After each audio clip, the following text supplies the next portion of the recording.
guys, this is Paige Pierce. I'm here for Physics of Flight, and today I'm going to talk to you about maximum distance.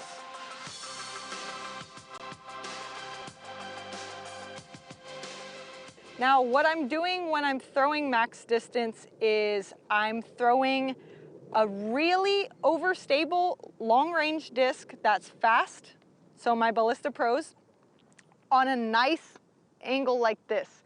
I'm putting the disc really high in the air, but to make up for that height, I have to make sure I turn my wrist and I put a lot of snap on it. The reason I'm doing so is so I get the full flight. You guys hear a lot of people saying full flight or S-shot or stuff like this. This is how the disc flies the furthest, is when you throw something overstable on a super turned angle and it pans as long as it can, but it still has enough time to get its full flight back out to the left. So if you don't get it high enough, after you get that initial turn, it's gonna hit the ground. This is why you have to get it high enough so it has time to correct itself in the air and finish out to the left.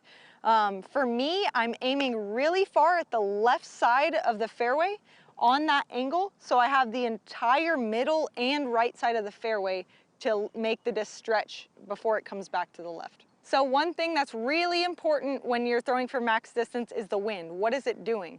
You need to know this because it's going to change the angle or the disc choice or where you're aiming. Some of them are going to help you. Some of them are going to make it harder. Neither of these mean that you should or shouldn't do it. It's just something you have to think and adapt to. If it's a tailwind, it's going to make the disc fly further. It's going to push it. So absolutely, let's go for max distance. If it's wide open and there's a tailwind, absolutely I will. If there's a headwind, it's gonna try to push the disc backwards and to flip it. So when this happens, it doesn't necessarily mean, okay, I can't go for max distance, but it does mean I have to adjust for that. So I can't put it quite as high. So I'm gonna throw more of a flatter, lower release, but I'm still gonna have that angle. It's just not gonna be as exaggerated. If it's ever pushing from right to left, I'm gonna have to put a little bit more of an angle on it than I think. And if it's pushing from left to right, I'm not gonna be able to put as much angle as I think, or else I'm gonna get an accidental roller. So make sure you test the wind before you throw this shot. But I would say the most effective way to throw max distance is from a slight tailwind or no wind at all. So when you're looking for max distance, make sure to account for all these things. And thank you guys for watching. Whoa, got a big order going out today, huh? I sure do. Nice.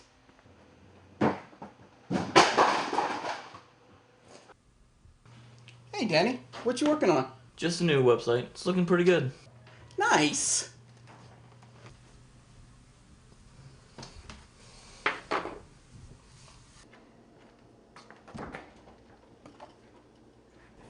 finally got the baby to sleep. Nice.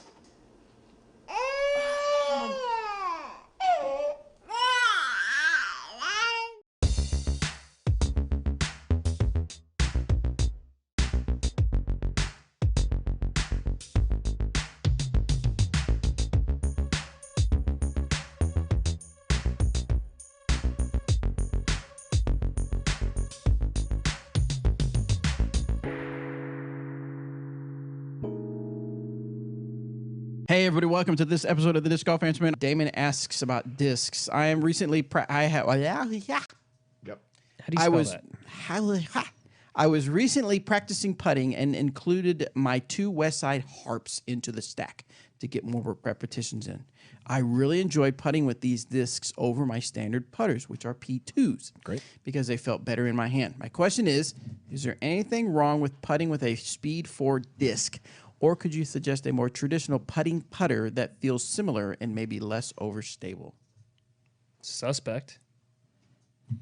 As far as feel goes, and it's a little less overstable. Right. It's not really. Is a harp a putt-in approach? Yeah. It is. It says Speed 4, but let's get real for a second. The rim on a harp is very similar to all the 3 speed widths. Okay. I mean, I don't think just because it says Speed 4 on there doesn't mean you couldn't. No, we used or the shouldn't putt speedometer with on it, and it said 4. So. Oh man. Okay. Well, yeah, that's why we put that on there. I think if a disc works for you, use that disc. Yeah. Plain and simple. Does It the doesn't harp matter comes if in it. base plastic, right? Oh yeah, It comes in a lot of majority base of the plastics. plastics. But if you're looking for something that has a similar feel but not as overstable, gosh, you're not going to find much that's kind of like pretty squared on the edge like a harp that is more understable. The only thing I could think is like, a crown is less overstable than a harp. I was thinking a pure too would be. Yeah, I mean it's a little more round. That's why I said suspect, because it is more of a square edge. It may be more difficult finding a suspect in base plastic. But yep. just go with the harp. It feels good in the hand. Try it If out. it's working well and you're jamming, who cares? Who cares?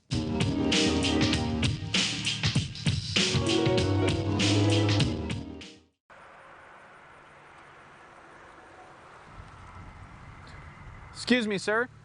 Can you tell me how close I am to the nearest gas station? Yeah, it's about a par 4 down Lincoln Street. Pardon me, what? Well, most people say it's par 5, but I've played a lot of disc golf. Never mind. Thanks.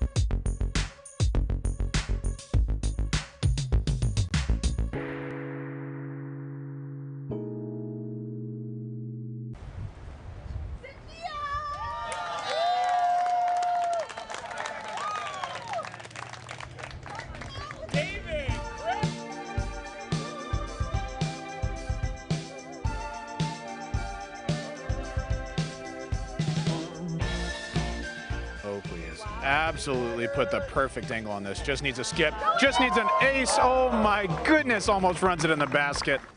You'll love to see it. Dude, I'm talking to you in the back with Eric Oakley here. I'll guide this real quick while we're waiting for Paige to get back. So we got kind of like me, so this is actually mine in the back. Yeah, so hey, what's up guys? It's me, Eric Oakley. I throw hard, I got a good forehand, so check it out, okay? So we got a couple EMAC truths here, good for like throwing forehands and throwing really hard.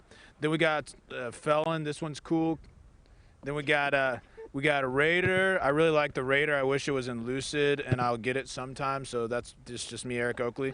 And then we got some Enforcers. But yeah, so we got a Justice here. Then some more Felons, and then in the sides we got some Felons, and yeah. So this has been me, Eric Oakley. Thank you for joining me for this TED Talk. Yeah, that's kind of what I was thinking. I think if we leave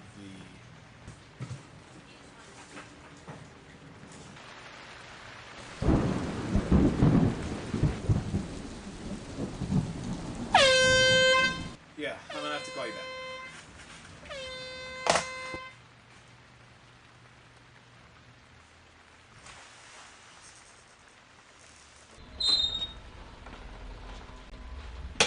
Why isn't anybody working? We're on a 30-minute weather delay. Lots of lightning. Of course. Looks like more lightning. Another 30 minutes.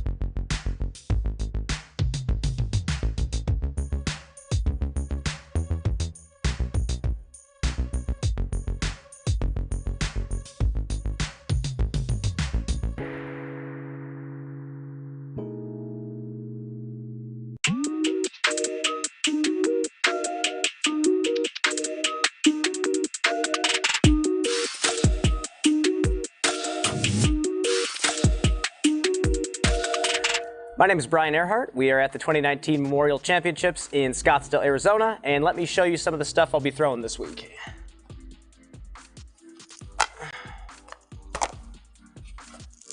For putting putters, I absolutely love the Jawbreaker Beggar GT.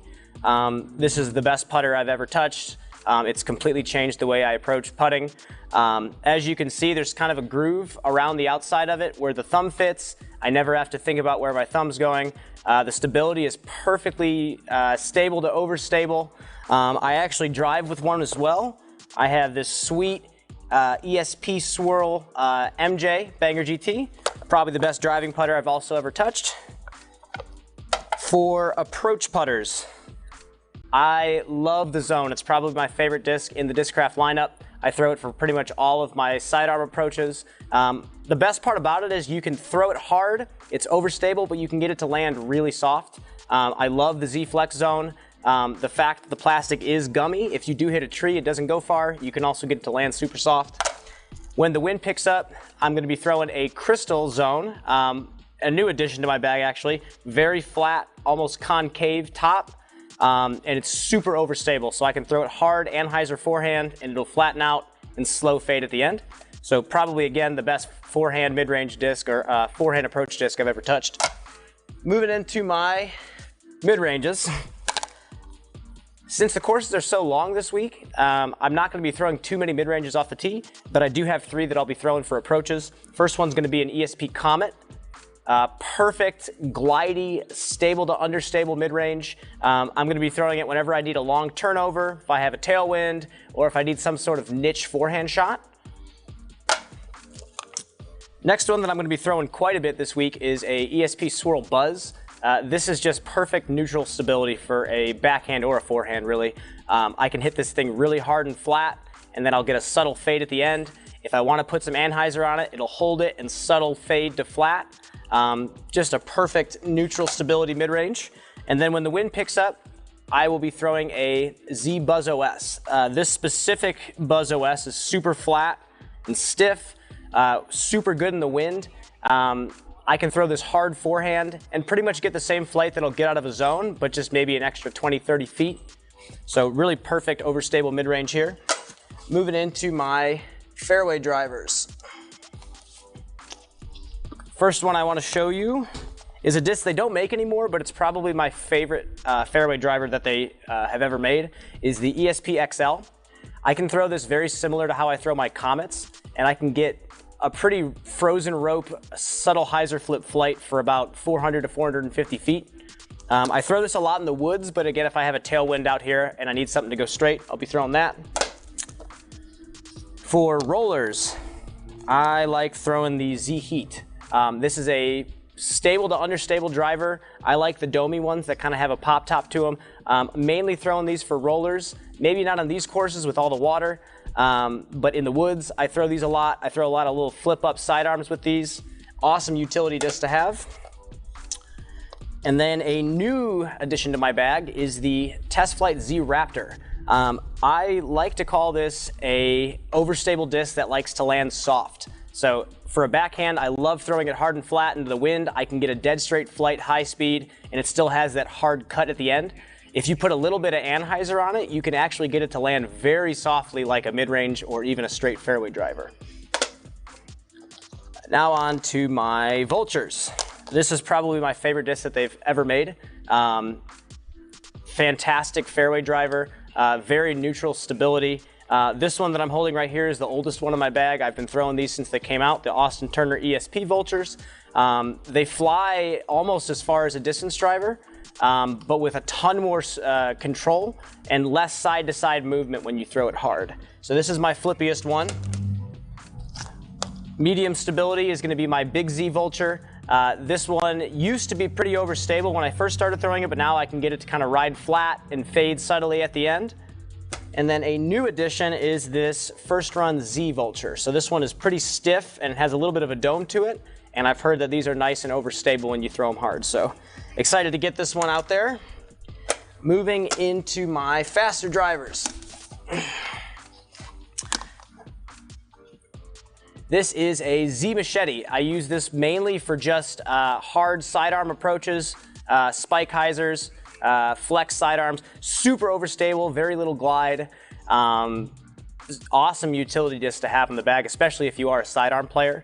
Doesn't go as long as a distance driver on a sidearm, but probably the most controllable fade that I've ever ever had with a driver like that. Next is a Punisher. So this is another new addition to my bag. The thing that I found with this that I really like is the fact that you can get almost more distance than a standard distance driver with this, but it flips slowly like a fairway driver. So it has kind of a unique purpose. I throw this mainly in the woods on the East Coast, but if there is some sort of shot where I need a laser beam 400-foot shot with a little fade, I'll probably throw the Punisher. And now my forces. So I got 2 forces in the bag this week. This is going to be an ESP swirl force. This one's flatter, max weight. I'm probably throwing this one in hole 1 at Fountain Hills. You can hit it really hard and flat, and then about 400 feet it starts doing a nice consistent fade at the end. Next one here is a Pop Top Z-Force. This is actually from Big Germ's garage, so thank you, Big Germ, for this one. This one bombs. If you put a little anhyzer in this one, I can get some of the longest flights of anything I've ever thrown. Not going to be throwing this one too much out there because I don't need that much distance, but maybe at Vista I might break this one out. A couple more discs for you. I have a Paul Macbeth Kong in my bag. This has been a huge surprise for me. I threw this a lot at the Las Vegas Challenge last week. This one has a nice tiny slow flip high speed. I'm getting some of the longest shots I've ever thrown out of this disc, and I can throw it baby hyzer flip. It pops up to flat and it just pushes forward for a really long way. So I'm really liking this and I'm excited to work with this more. And the last one in my bag is a Nuke OS. So whenever the wind picks up, I reach for this. I can throw this sidearm, backhand. You can get a super quick flight out of it. You can get it to push out there fast, and then it has a huge crash at the end. So anything where I need to throw over the water, some sort of consistent sidearm with a fade at the end, this has been a workhorse for me as well. And that would be the fastest and most overstable disc I've probably ever thrown. So those are all the discs in my bag that I throw this week. And if you have any questions about those discs, feel free to head over to discraft.com.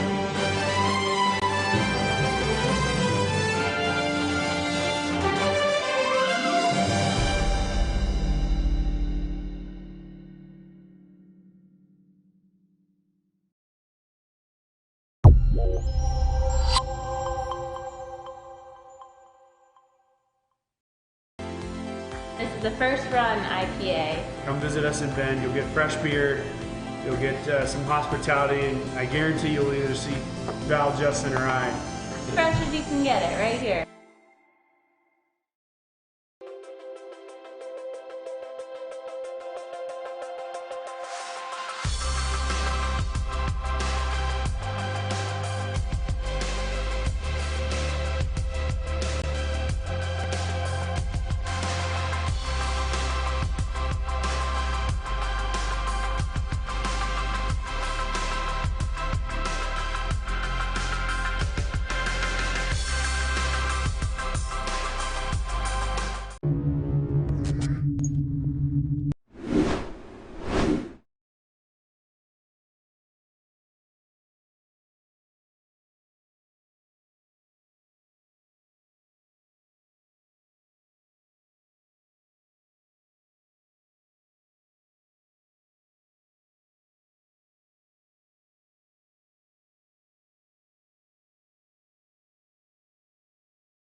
Yeah, I'm just waiting. I don't know if we're live yet.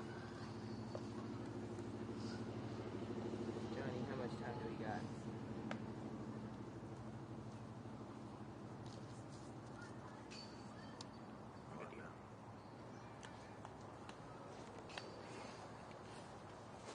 All right, welcome to the final round of the Portland Open. I'm TD Jeff Spring. Please give a big round of applause for our lead card, FPO. I'm going to turn it over to our official starter, Marcus, for the call on the tee. All right, again, well, welcome everyone. We are here for the 2019 Portland Open. The abridged version is we're going to have a great battle here today. Valerie Jenkins, along with Terry Miller, the disc golf guy, and Paige Pierce is our leader at 5 under par. Katrina Allen at 3 down. Rebecca Cox and Madison Walker both sit at even. We're glad you can join us. Here's hole 1 and Paige Pierce.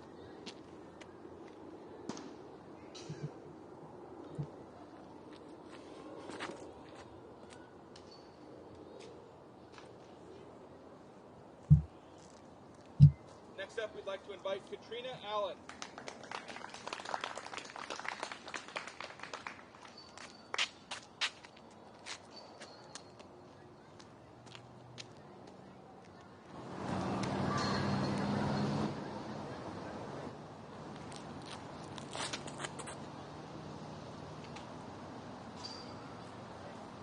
And a great drive here by Katrina Allen, keeping it low underneath the ceiling of branches. Madison Walker, third to tee. We're hearing the call by Jeff Spring, our tournament director.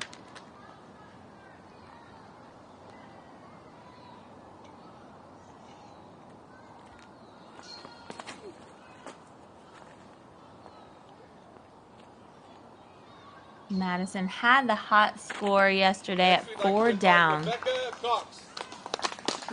It'll be exciting to see how she and Rebecca play this course, making their way up to the lead card today. Rebecca also one of the hot scores out there yesterday. We watched her as she was making her charge.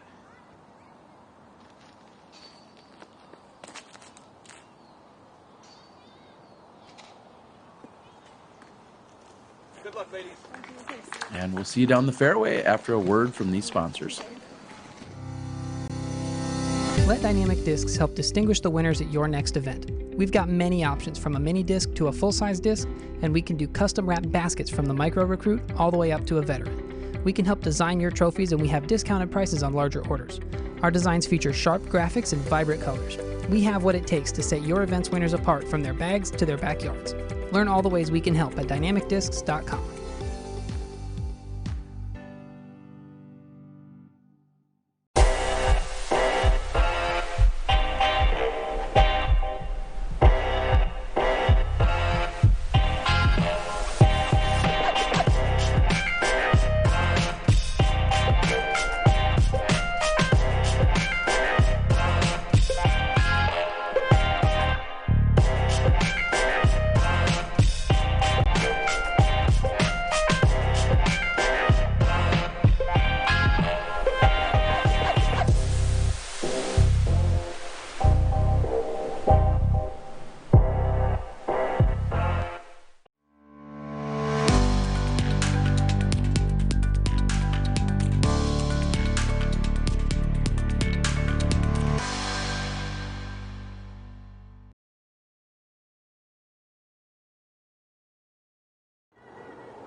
And we are back with Rebecca Cox. Madison Walker laid up her upshot.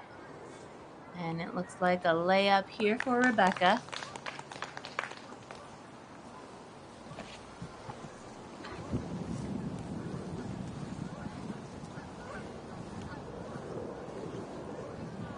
This hole is 355 feet, so it is reachable. Here's Madison. I believe it was Paige that had thrown her approach shot a moment ago. But yeah, as Madison from the right side, just giving it a good run and just short.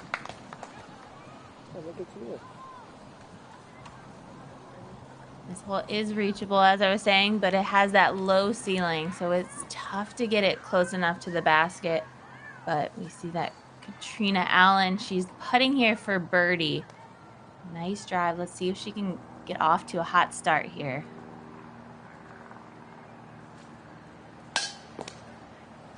Oh, and Allen just a bit firm on the putt off the top of the band. And it looks like we will likely have 4 pars here to get started.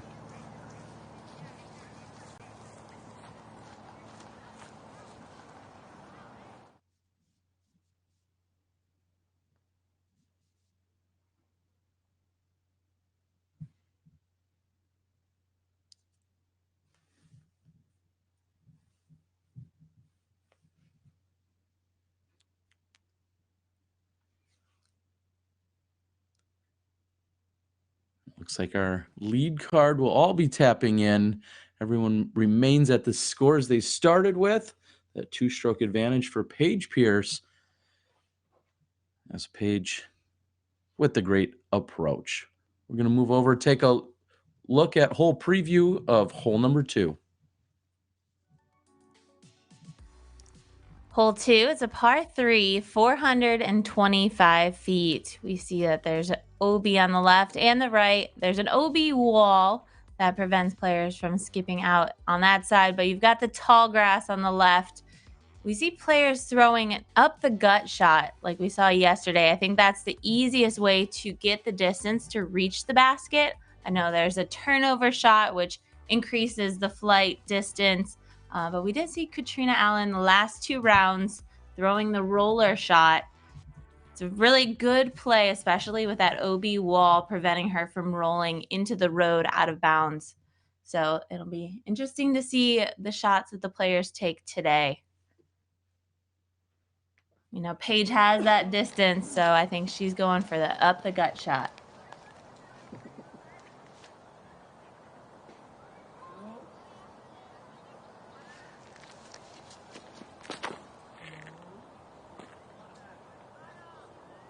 And that flips up for Paige. It's going to push over to the left side. She's in no danger of finding the out of bounds, but certainly not as effective as we saw on the previous 2 days for Paige.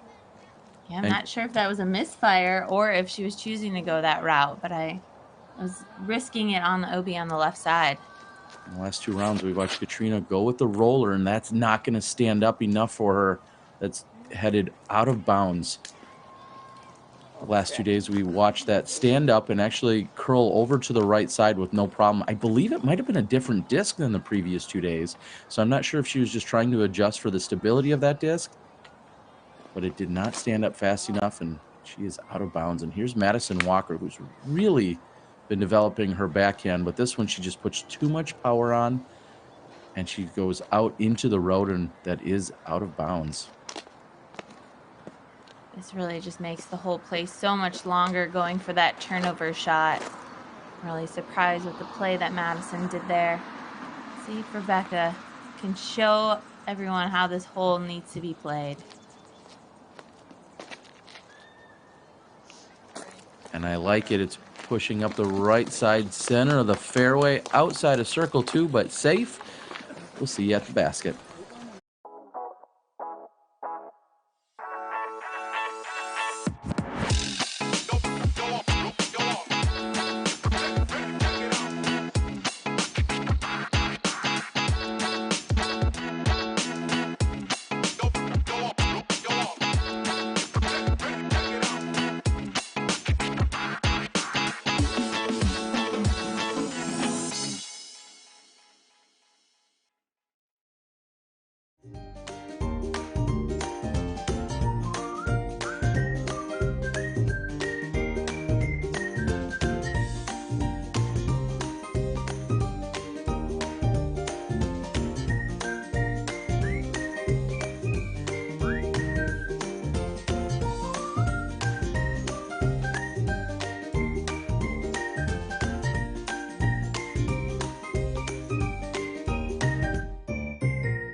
Welcome back, everyone.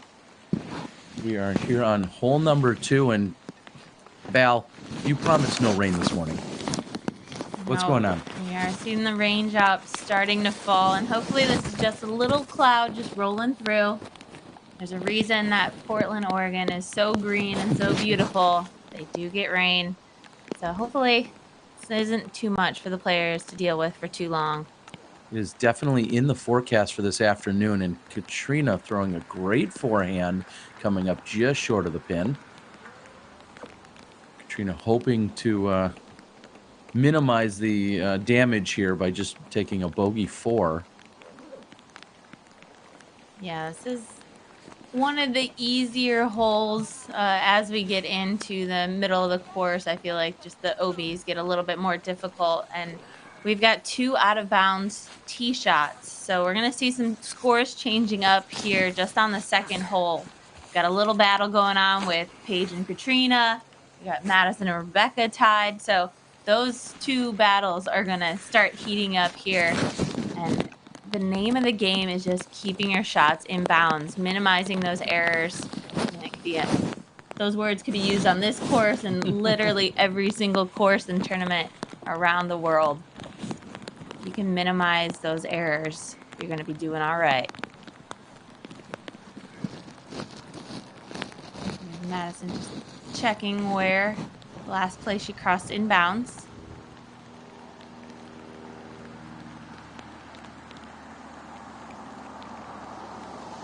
Madison has a strong backhand and a strong forehand. And take a look at that blue van. Nice looking van there. There's Nate rolling in. Yeah, he's rolling back to the park after dropping off our Val, our co-commentator here in the booth. Madison with her forehand. I was a little surprised to see Madison get so aggressive, and I was wondering why she was attacking this hole as much as she was, as I watched Rebecca put it right next to the pin. And I see that because I feel like this is out of Madison's range for a birdie.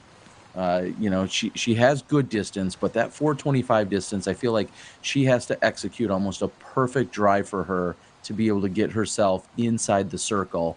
And then I look back and I see that maybe she had a little confidence from yesterday. She hit a 49-footer here for birdie and was the only birdie on the card, or in the entire division, I should say, yesterday. So maybe she was just kind of playing off that emotion and that confidence from yesterday. But this is a hole that I'd love to see Madison just play it up the middle, take her 3, and move on, because otherwise she's going to have an unforced error, and I feel like that's exactly what just happened.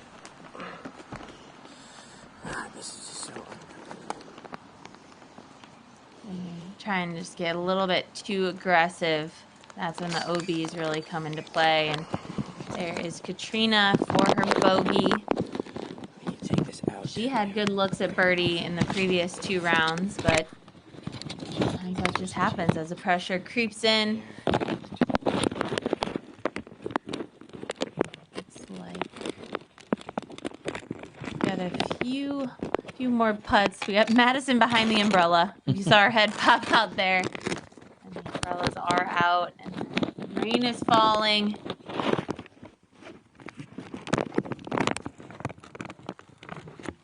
Let's see Rebecca for par. She's able to tap in this, but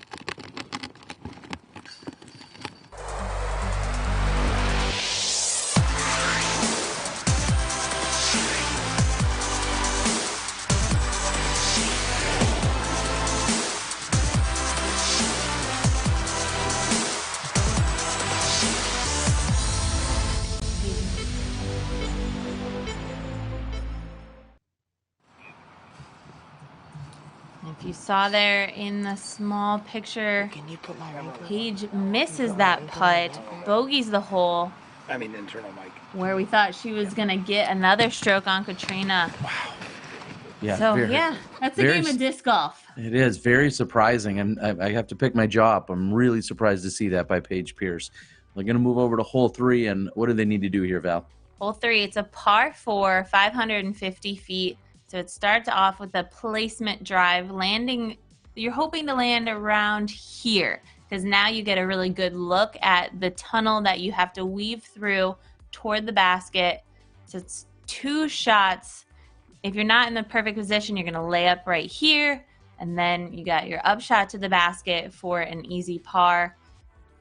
We're going to see how the players end up. I think the scariest part of this hole is, of course, the upshot toward the basket. It's one of those where you just need to throw your drive out there. You need to get enough distance on it and land yourself in a good position. Well, I was just about to look at the scores and the stats. Those are all provided to us via UDisc. And I can tell you that as we were looking at this from yesterday's round, we saw that this actually played as the third most difficult hole on the course, playing more than a half stroke above par. And it's really a tough tee shot. I mean, there's enough of landing zone where you don't even need to bring in the out of bounds, but it's a low ceiling. So if you want to punch your drive through that, you need to make sure you have the height dialed in. Vanessa Van Dyken, the lone birdie here yesterday in the entire FPO field. Here's Paige Pierce. It's hugging that. Wow. And what an incredible drive by Paige Pierce. That was awesome. We see Paige getting really aggressive. We know Katrina likes to get aggressive on this tee shot. But that brings in that out of bounds on the left. Let's see what Katrina can do.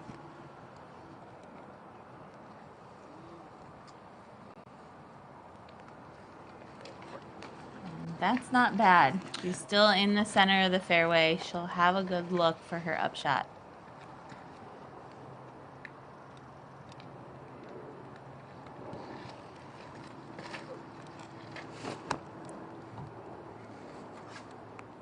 And Madison with a good-looking line as well and setting herself up beautifully.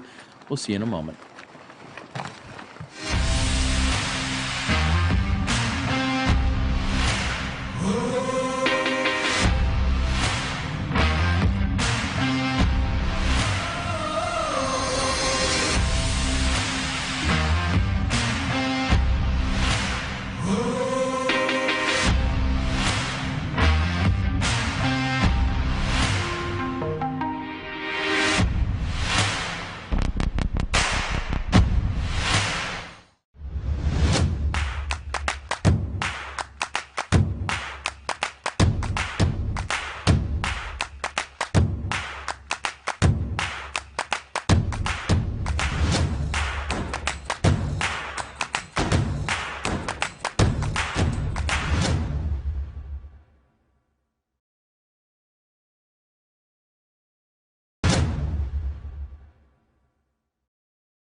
Rejoining Katrina Allen. I think she's going to throw just to the layup position that we talked about in the preview. And like you said, if you're not exactly where you need to be, that's the play. I love that approach there by Katrina Allen. She's going to have a straight shot right at the basket. Should have no problems getting up and down from there. Landing this far from the basket, you really would need to throw a fairway driver to make it up close enough. So you're throwing a faster disc. That's when you would really bring in the out of bounds. So the upshot was a very smart play for Katrina. Let's see what Rebecca chooses to do. She's got a nice line through that tunnel. And to me, it looks like she's getting aggressive with that run up. Can it hang on? Oh my, that is right on the edge of the cut grass. That will be very close. So we'll have to check that out when we move up closer to her shot. But wow. Yeah, it's certainly flirting with it on that left side, and it was tough to tell from our angle. I didn't see a spotter run over there. I'm not sure if there is one here or not. I didn't see anyone run over there, though, to verify one way or another. And Madison, somewhat out of position. She's going to rely on that forehand and put herself in a really good spot to then approach to the basket from there.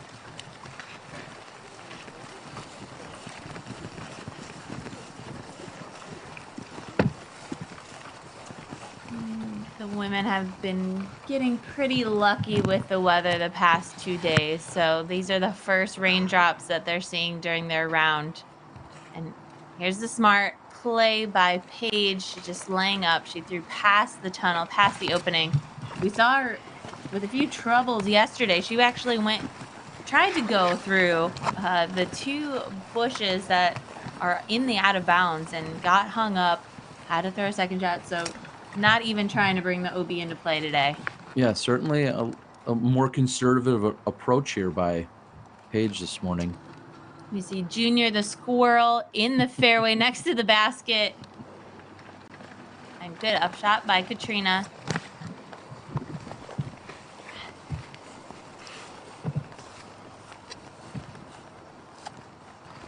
And of course, is that him, Terry? It is. That looks like at least a cousin to the squirrel that I was friends with when I was 4 years old. And I think we're going to see Junior probably running back and forth over on hole 7. He's just checking out the action, just like we are. Like, Junior, just log in and watch from the comfort of your own tree. I don't know why you need to be out there, but I'm going to verify that it's inbounds. Yep. I think he's checking out our cameraman, and he has no clue that the discs are flying in from behind him. But let's hope Madison's able to avoid. I know she's a nature lover, so she doesn't want to hurt the poor squirrel. And Madison's approach a bit short, just leaving her a little bit of a tester. Final round, I can't say this enough. With it being so close, you just need to make sure that every single shot you're taking is with confidence and also just trying to eliminate any of the possible, missteps or unforced errors, I guess is really the word that I'm looking for. And really, anybody on this card could win the tournament. So they need to pay attention to exactly what you just said. Rebecca Cox throwing her upshot out of bounds. I mean, she's losing a stroke now. Even though she's still in contention, she doesn't need to start forcing that. Maybe toward the end of the round when things get a little tighter. But right now, she just needs to be playing for par. 3's ready for the putts.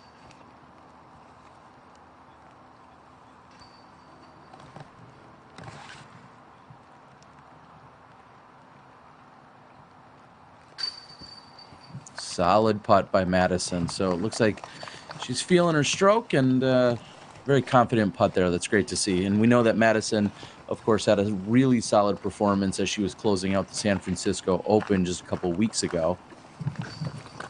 And Paige steps up very quickly and confidently puts that one in as well. And just a couple more tap outs here. Rebecca Cox and Katrina Allen will tap out. And we're heading to hole 4.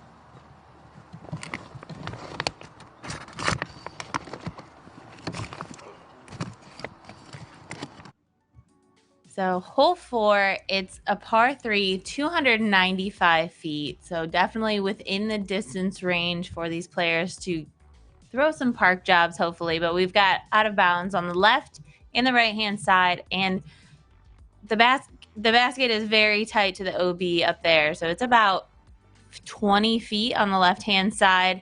This kind of forces the players to throw to the right. You can get hung up in that huge pine tree, making your putt a little obstructed by the branches. But players are hoping to give themselves a nice open putt for birdie. This is a great chance to get on that birdie streak. And this is where we see the birdie streak start. Starting on hole 4 and really, I think through hole 8, these players have really great chances to birdie every one of these holes. Yeah, and speaking to exactly that, that's where we saw both Paige and Katrina really take advantage of the courses in that somewhat of that middle section during the opening round. And hole 4 yesterday played at 2.83, which is the 15th most difficult, as in one of our easier holes. I think really just the thing to keep in mind here, you don't need to park it. You don't need to necessarily get all the way into the tunnel there. If anything, just come up a little bit short. They'll give you a better, wider look at the basket from a number of different angles. So short is the play rather than giving it too much and going past or finding some of the OB on one of the sides. Rebecca's got such a long setup there, but she was able to birdie hole 4, 5, 6, and 7 yesterday, skipping hole 8 and birdieing hole 9. So this could be Rebecca's chance to get off to a good start. There's that huge pine tree. Paige is stuck in the middle of it. don't believe the OB cuts in too tight there, but she's going to have a tough putt.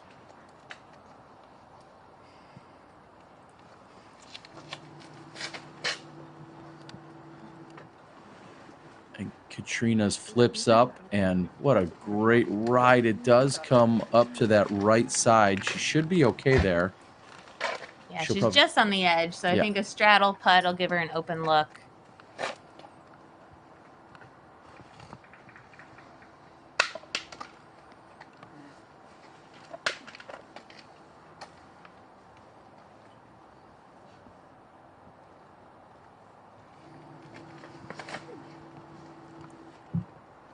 And Madison with a powerful drive. The question is, does it finish right? And it does.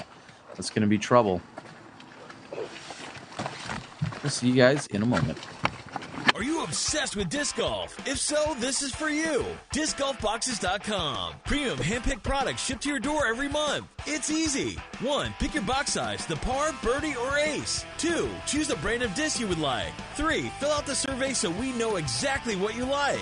Go now to DiscGolfBoxes.com and sign up today. Use coupon code DGPT to save 10% on your first box. Go to DiscGolfBoxes.com to get your monthly box of disc golf awesomeness.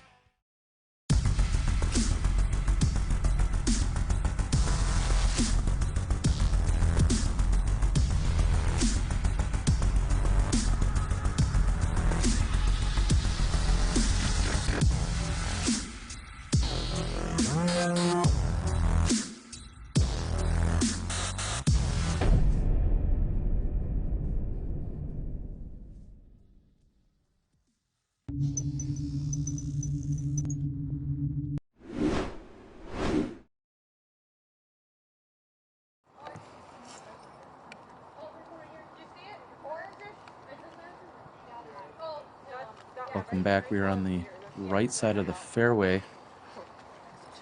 Yeah, I'm behind you, so it'll be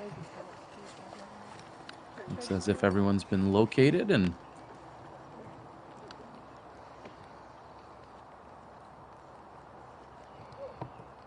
Paige going with a patent pending stance with her back to the hole.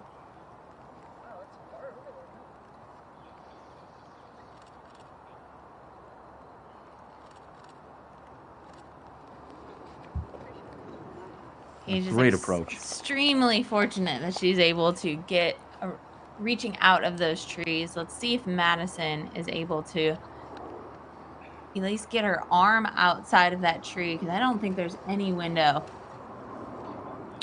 Yeah, I think as we just saw from Paige, there's nothing to go through, so to speak. You have to play out and around. And it looks like Madison is in about the same distance, maybe just a little bit more. She's got just a few inches extra reach than Paige does.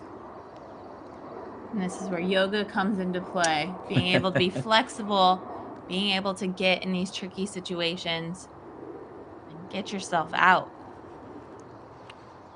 And for all of your disc golf warm-up and cool-down needs, make sure you check out Disc Golf Strong, Seth Muncie. Good pitch out there also by Madison. So good recovery shots by both of them.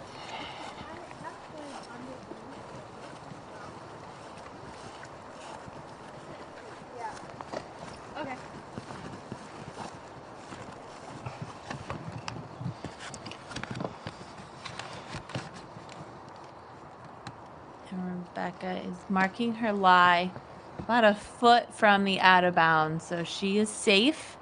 She'll be the first to putt for birdie. This could help her clean up that stroke from the last hole.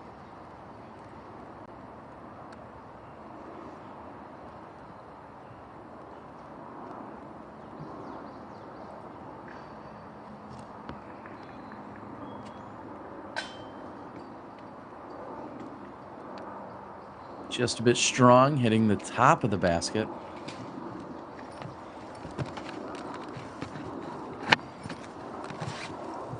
And Kat, the lone birdie opportunity that remains. And she's looking to pick up a stroke on Paige Pierce. Oh, and this is always tough. You can see she's trying to fight to find good footing, but then you have the branches that as soon as she's trying to come up on her putt and reach toward the basket, she's hitting those branches. Yeah, she kind of has that pendulum putt that she's been using lately, as opposed to someone that maybe comes from up a little higher around the chest with like a spin putt. So as she's trying to motion through and make sure that she's got a good stance, she also has to be worried about her follow through.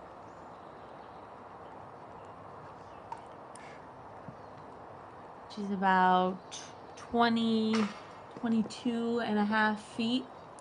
Just inside 22 and a half, yeah. Yeah. And unfortunately, after hitting off the side of the basket, it looks like she's going to have a little less than that for her comebacker. Wow. And see how close that out of bounds is.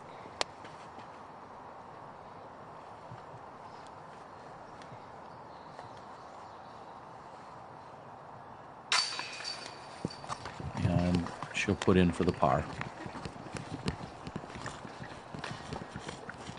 It looks like just a handful of par tap-ins here.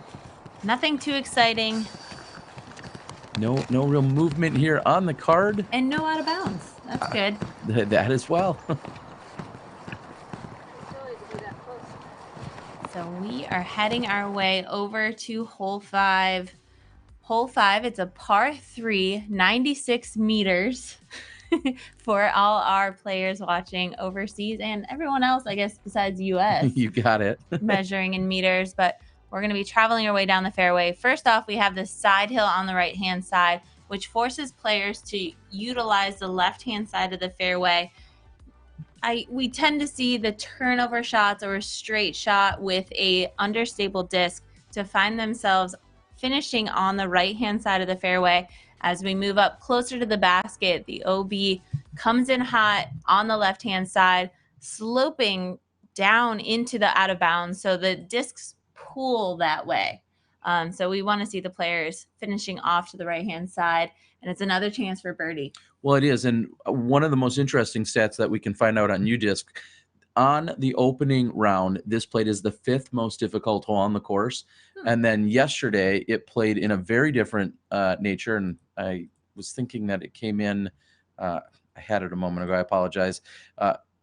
It played much easier yesterday, as in terms of, it played as the 16th most difficult. So it went from one of the hardest holes on the course to one of the easiest holes on the course.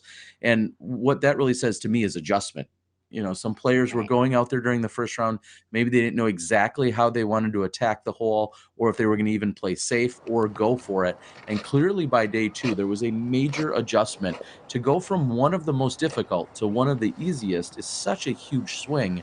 And I just have to attribute that 100% to the players making their adjustment, deciding what their game plan is, and then executing it. That is a very interesting stat, and I know that players, with this hole being so reachable and its distance, they're going to get aggressive. And we see Rebecca getting aggressive. Oh, she gets the green flag, but she is right on the line. She's in the short grass. But the OB is just so fast right there. Comes in, and all the backhand throwers, your shots are finishing off to the left. Let's see if this flips up for Paige. And I believe that is either a mid-range or a putter by Paige Pierce, one of the two, as she's inside the circle here, throwing a very nice shot. Now Katrina Allen can answer. And you can just tell halfway through the flight. Out of their hand, you can't tell, but then when it's such a slow flyer, you know whether it's a mid-range or a driver. And that was a driver peeled off to the right-hand side. She's safe, but outside circle 2.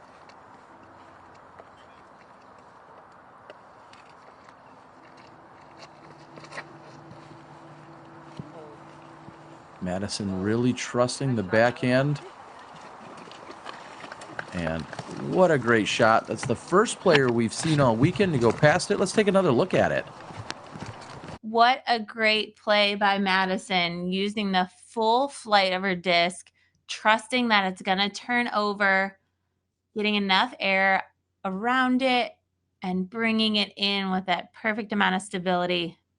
Nice shot.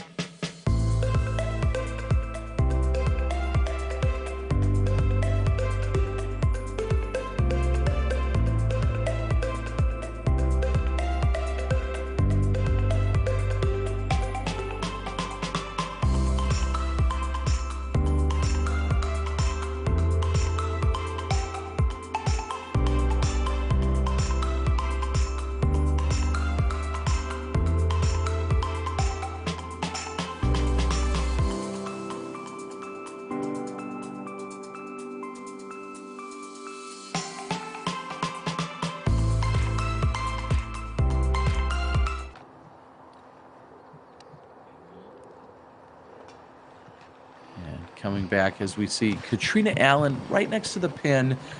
No reason to take any, too aggressive of an approach there. No way. That Yeah. out of bounds is very close. It's within circle 1, so Katrina just needed a layup. When you're out that far, that would be an extreme bonus to get a birdie, but it is a close call for Rebecca Cox. And the group is going to run over and take a look.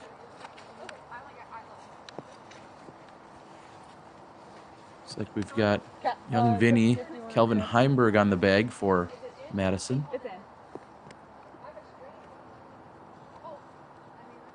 If you go on the other side, you can see it. It's definitely.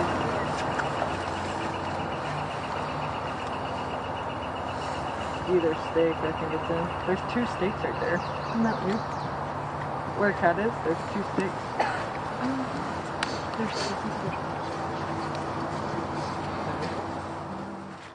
So it looks like the group getting an official and final confirmation there. I believe Madison very quickly called that inbounds. Katrina Wood was also looking to just double check.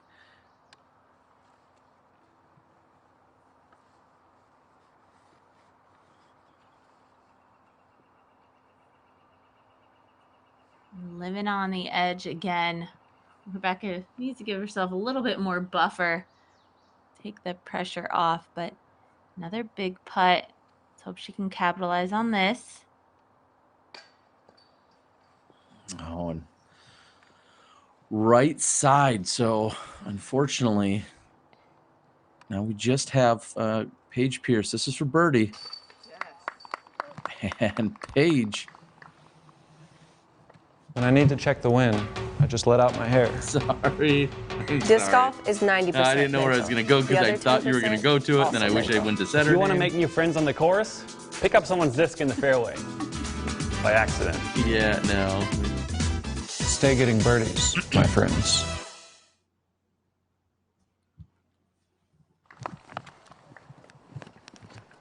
As I was mentioning earlier, Paige with the birdie, Madison also with the birdie. And that's the kind of color we want to see on the scorecard. On the board, Paige and Madison taking birdies. And we are headed to hole 6. Hole 6, par 3, 270 feet. Shooting over OB twice. I mean, OB makes up a majority of this fairway. So players have to keep it high, clear the out of bounds, and this hole plays slightly uphill. So it plays longer than 270 feet, probably around 300. We didn't see any birdies on this one yesterday, but I think this is a must-get birdie. You need to get yourself inside the circle to give yourself a look at that. But we have the elevated basket, the signature DGPT pyramid basket to make those putts just a little more tricky. All right, welcome back, everyone. Again, Valerie Jenkins, along with Terry Miller, the disc golf guy. And as you were just describing the whole, Val, I was taking a look at how this one's been playing through the last few days. When I look at round number 1, this was coming in as the second easiest hole on the course, averaging 2.87. Round 2, still one of the easier holes on the course, averaging 2.91. So that kind of throws out my theory of, as the players move in throughout the weekend, that it gets easier for them, or maybe they're adjusting. They actually played this one not quite as well yesterday. So kind of surprising to see that. We'll see what's going to happen here today. Right now, we've seen quite a few birdies on this one already today. 7 of our players have birdied here on hole number 6. We'll see if this group can improve on that.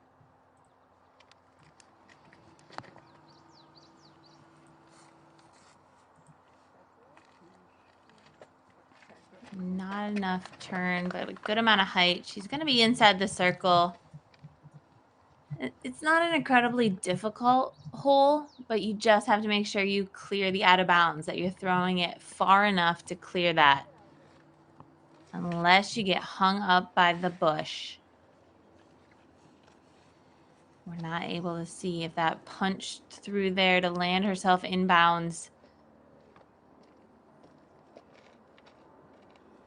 It's like I just get jinxed. I mean, if you say something like that, you You're gonna see players making it a little bit more difficult on themselves.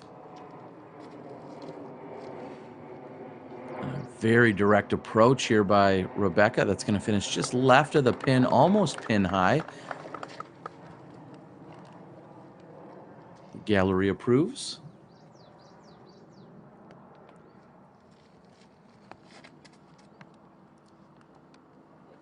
And Katrina's flips up and is going to have a similar flight path. She's going to be deep of the basket, though, here on hole 6. We'll see you on the green.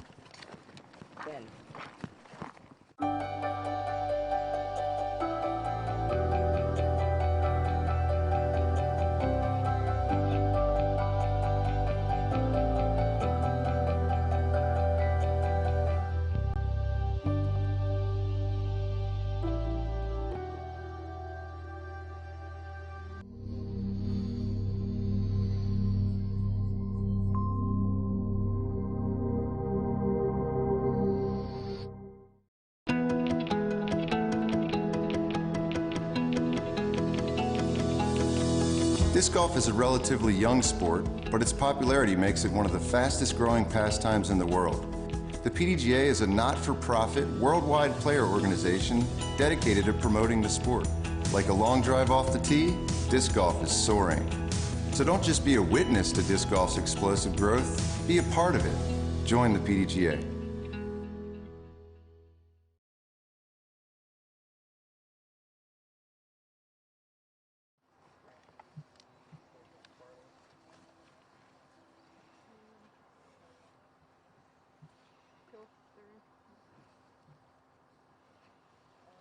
And Madison will take her relief. Keep in mind, you always have up to 1 meter. Some players will take that full meter depending on what you're pinched up against or near. Sometimes that may be water or a fence or something of that nature. You do not have to take a full meter. You can take up to 1 meter. Rare instances, barbed wire, there may be special circumstances of 1.5 meters or 2 meters, but standard is up to 1 meter.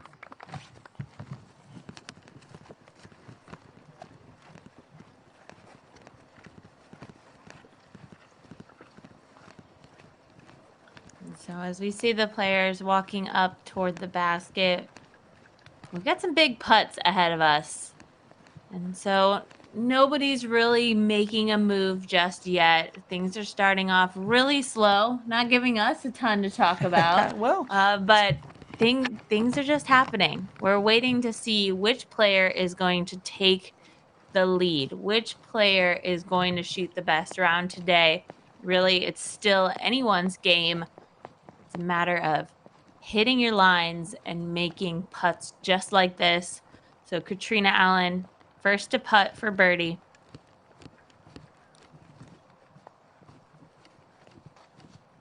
Taking a little bit of extra time.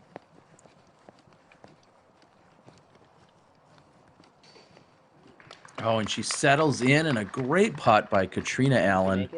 That is her first birdie of the round.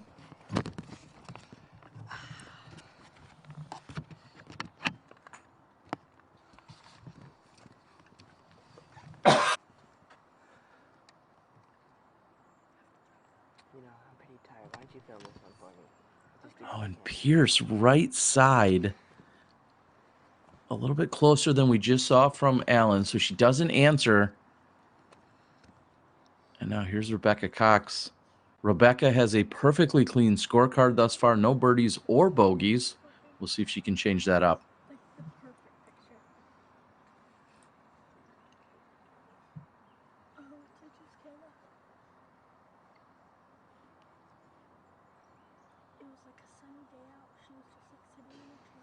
Love getting outside and challenging yourself to become better? How about spending time with family and friends, or just marveling at the pure joy of flight?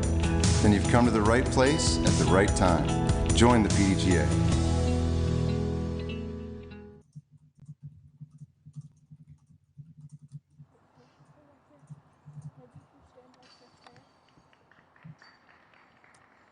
And Paige will clean up for the par.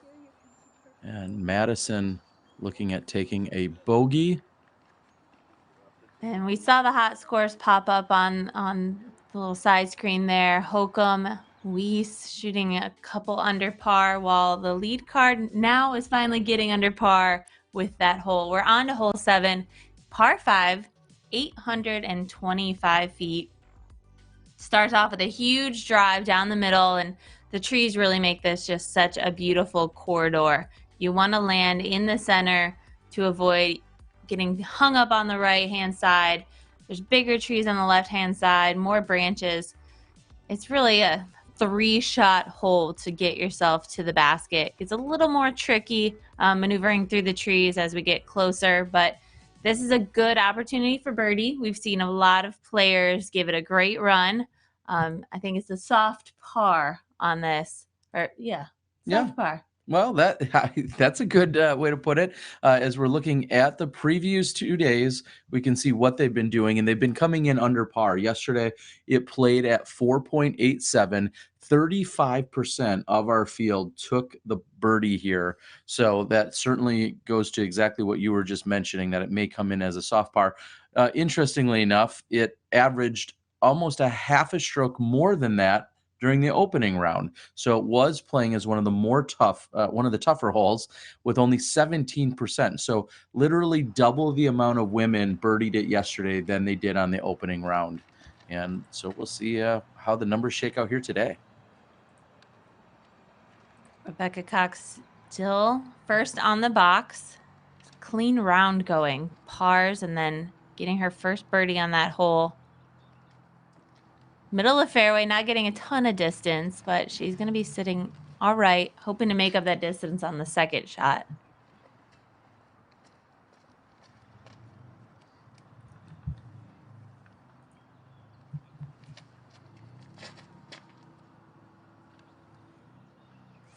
Let's see if that has enough space to eventually hyzer back, and it does. And great shot by Katrina Allen. Also great follow there by our tremendous camera crew out there. Thank you guys for all being here and joining in for our final round here at the 2019 Portland Open. Both Bevel and Discraft presenting sponsors of this Memorial Day weekend event. And Paige Pierce, it's going to drift to the left, but not enough to get herself probably out of position, although she's got to clear the gallery. If there's anyone that's going to push back the gallery out on the course in terms of distance, Paige Pierce is going to probably be the person to do so. And I'm sure they were like, oh, well, we'll be way out of the way. They can't reach us here, but not with Paige on the card. Looks like Madison's going to be hung up on the left-hand side as well. And watch out. Great to see spectators out here today, and we will catch up with the players in just a minute. At Dynamic Discs, we offer affordable custom stamping to help your company, club, event, or tour stand out from the rest. We can use your own design, or we'll work with you to design a stamp that captures the tone of your event. We'll get your discs stamped quickly and on their way within 3 weeks. If you're ordering for an event, you may qualify for one of our sponsorship tiers as well. Discs are listed at our best pricing with a minimum 50-disc order with a 10-disc minimum per mold. We have junior and mini discs available as well. For all the information you need, head over to dynamicdiscs.com or email custom@dynamicdiscs.com. When I need to check the wind, I just let out my hair. Disc golf is 90% mental. The other 10% also mental. If you want to make new friends on the course, pick up someone's disc in the fairway by accident. Stay getting birdies, my friends.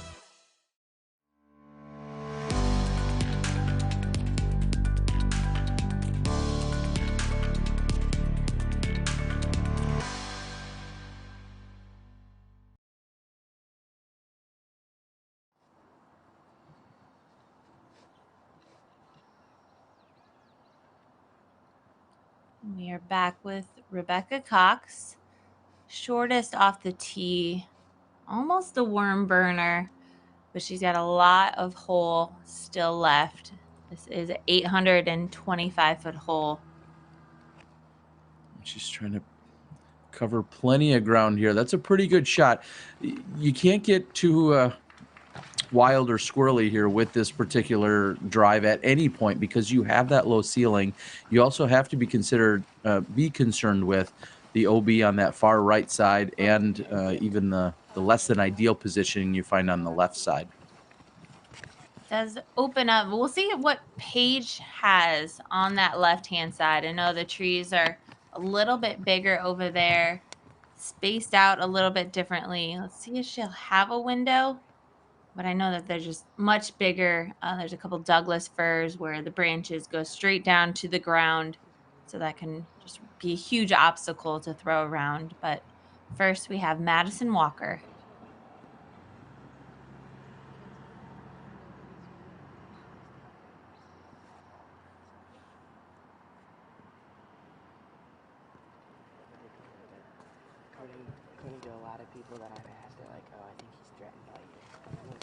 And Madison playing the right side and just having it gently fade back to the left. I'm not sure if that tree that you see on the right side of your frame there will come into play. It looks like she should be far enough right of it toward the center of the fairway. And we also see the white stake letting them know just how much distance is left to the pin.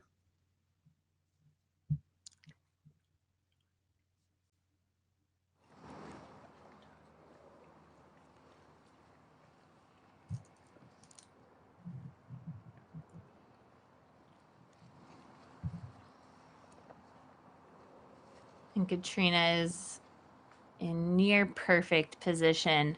She's going to have to utilize more of the left-hand side of the fairway. So I imagine with her throwing style, she's going to throw an understable disc with a lot of hyzer and let the disc do the work.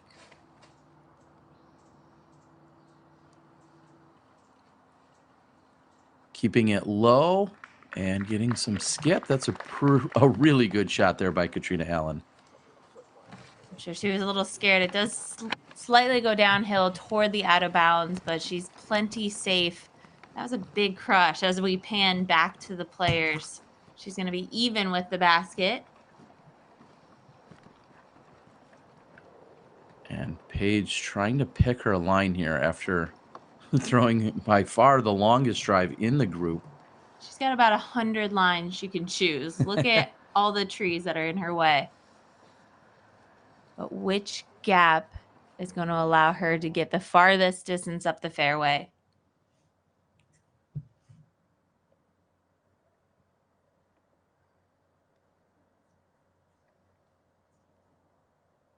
This is interesting. If she goes on the left-hand side, she really needs to turn it over. Otherwise, she's risking out of bounds. Yeah, she definitely has a turnover lined up, and it's just not enough air underneath it. Either not enough air because she was trying to get it to flex out more, or she had too much angle on it and really meant to hit that low line.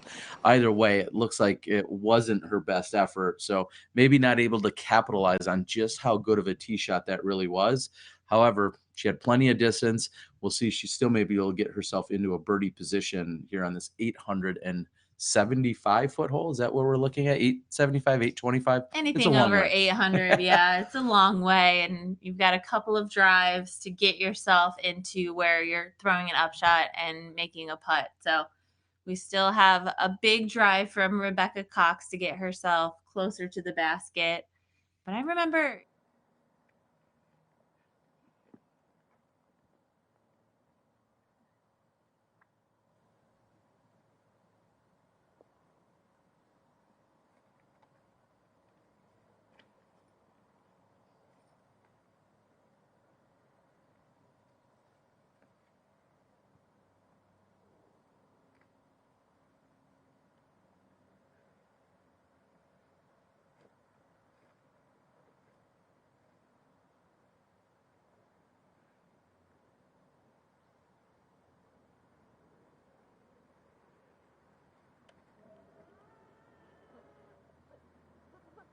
week. And that comes in somewhere between circle 1 and circle 2, also right behind that tree. And there's a good look at what she's going to have left.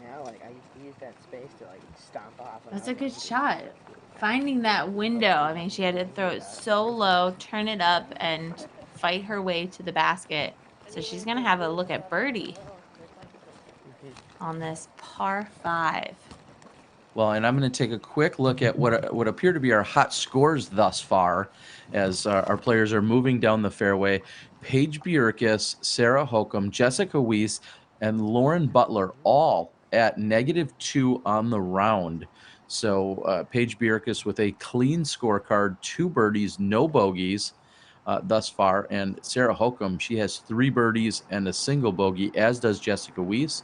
Lauren Butler has birdied 2 out of her last 4 holes, and she sits at 2 down again with no bogeys on her card. So very impressive play out there by some of the other cards, and we'll continue to keep an eye on that.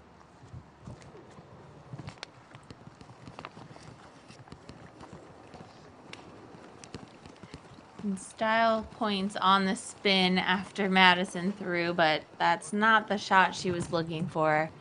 She's going to be on circle's edge.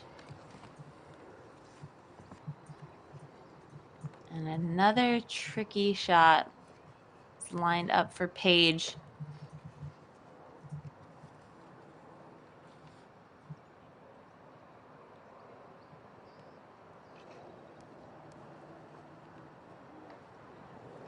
And not sure if she just barely caught the edge of that tree, but it looks like she's right at circle's edge.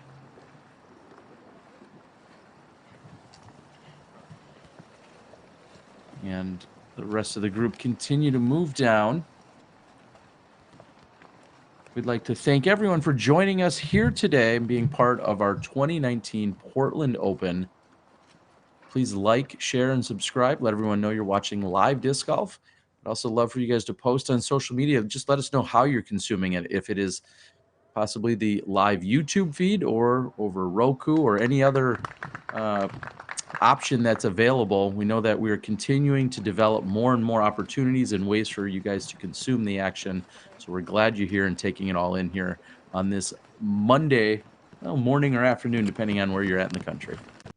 And in about an hour, it will be streaming from the Bevel Tap Room in Bend, Oregon. I know that, and I'm sure there's a bunch of people out there. If you've got the day off, hopefully you're having a watch party at your house. You've got your friends over.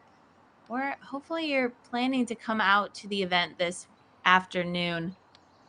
Bring the sunshine if you do. Don't forget to pack that. The MPO field is going to need it. And here's Rebecca Cox.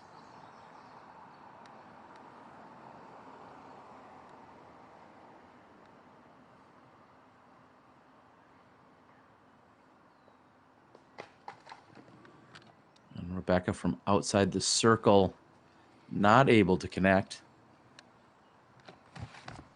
So that will be a par for Rebecca from there. Everyone else still has an opportunity for birdie. And there we go. That was a nice confident putt from Paige. We haven't seen that yet this round. We know she had some putting issues this weekend, and so that was a good confidence builder on the edge of the circle. And also on the edge of the circle. About 6 inches inside the circle. She's got a small Walker. foot if that's 6 inches, Val. Yeah. This is for birdie.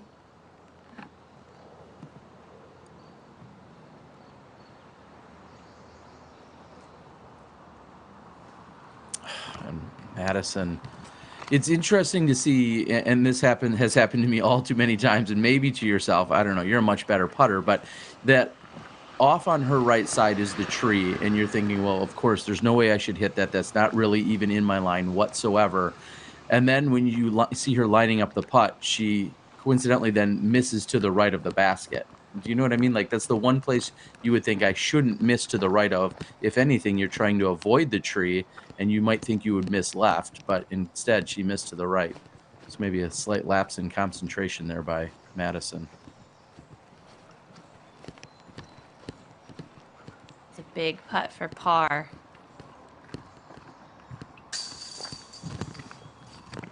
And high right chain, and Madison going to be a little bit flustered by that, having the 3 putt here on the green of hole 7. And she has no idea, but the battle is on between her and Paige Bierkus on the second card.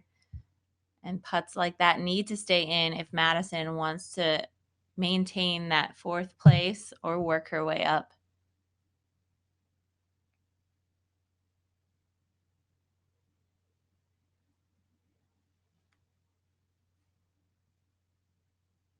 Nice putt from Rebecca. Good comeback. That's going to give her her par. And here we go. Katrina Allen keeping up with Paige. She needs to hit this for birdie.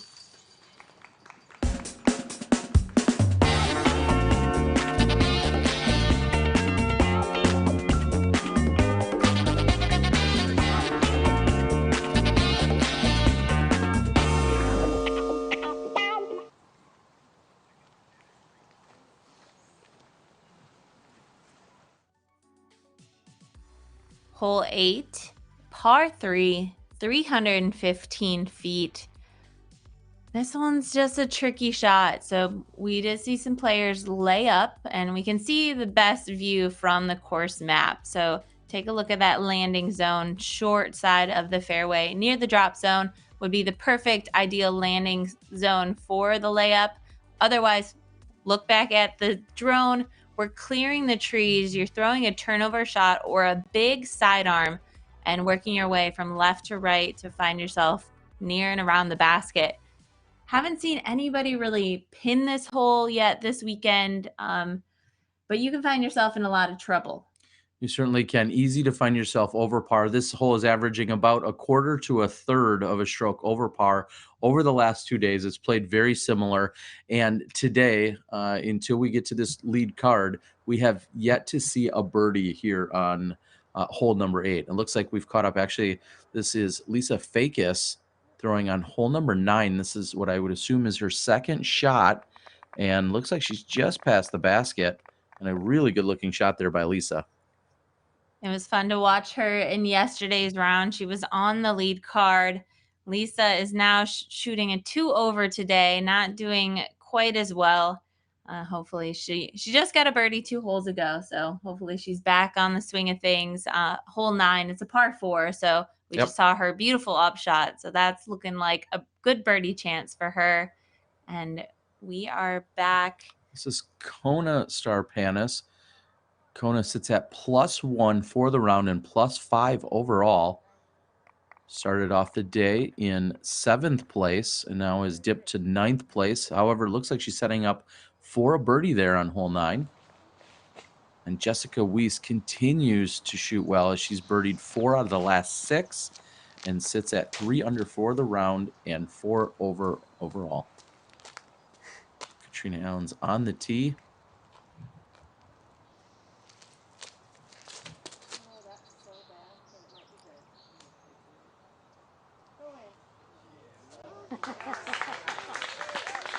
And I'm sure she was holding her breath. We were holding our breath in the studio, finding her way through those scraggly dead trees. I think that was a very lucky shot.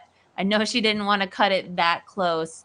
You want to throw more of a wide shot and bring it in, but she's going to be very happy with how that finished.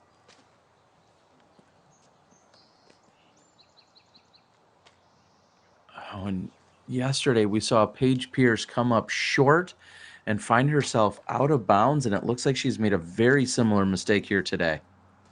And it's not often that we see Paige throwing short on any hole by any means, and twice in a row not able to adjust. That's going to cost her a stroke, and looks like a nice layup from Rebecca. Perfectly in the middle. That's a nice shot. Great position there. And here's Madison Walker. Now, I would love to see Madison rely on her forehand here. She's got such a great forehand. I know she's kind of went away from it a little bit due to injury and other things, and she's really relied on that backhand and concentrate on it. But this is such a great forehand shot. But instead, she's going to go with the turnover. We'll see if that's got the right stability. And she's put a good turn on it. It's not going to get all the way to the basket or park it, but she's safe, and she's inside circle 2. We'll see you in a moment.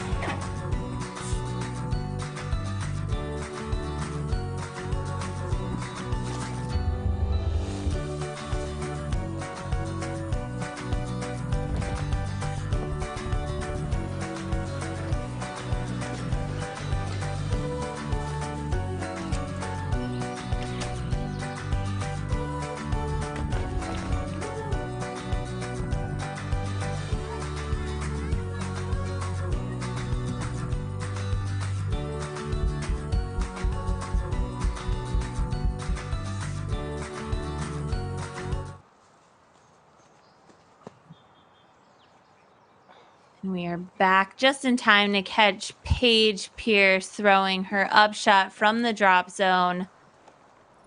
You can choose whether to go from the last place you were inbounds or go from the drop zone. And it looks like there's a way better window from that drop zone. This is a perfect view right here of where Rebecca is.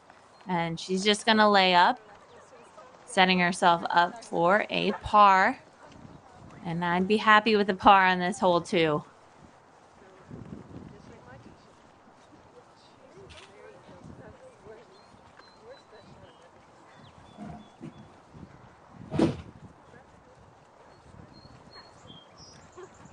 And thank you to all the spotters out here. There's OB on every single hole. So I think we have roughly 25 spotters on the course this weekend. So thank you to all of them for volunteering their time. The players, I know, appreciate it very much. Even if the red flag is being waved at them, we couldn't have this tournament run as smoothly as it does without you. Well, and Val, speaking to just that, you know the course is challenging when you get to some of the holes and they have to have multiple spotters. So that tells you, it gives you a really good indication of the challenge that is presented out here at the Blue Lake Regional Course. Dave Felberg, our 2008 world champion in the MPO division at the time. Dave's now added another world championship title to his name in the last couple of years in the Masters division. But Dave Felberg, primary designer out here for this course. Some of you may have heard it also was originally slated and working on being developed in terms of a ball golf course. And when that ultimately wasn't funded or didn't go through for whatever reasons, I don't know if it was just funding, it was then turned into this great championship caliber course. Here's Madison Walker from about 55 feet.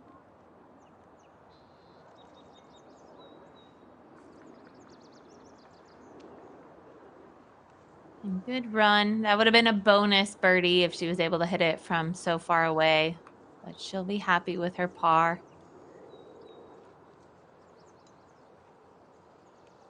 And Katrina Allen, CTP, just inside the circle. She's about 28 feet.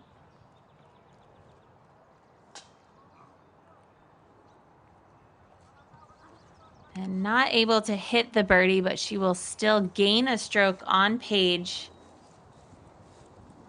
So the movement is happening bit by bit, stroke by stroke.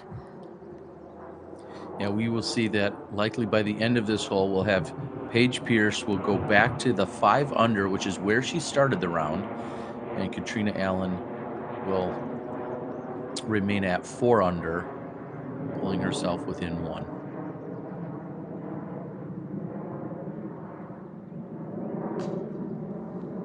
Oh, Madison. She can be hot and cold with that putter. She's such a strong putter, forceful putter. And when they do not drop, it's so unfortunate. Yeah, I believe she putts with an Innova Colt for everyone at home.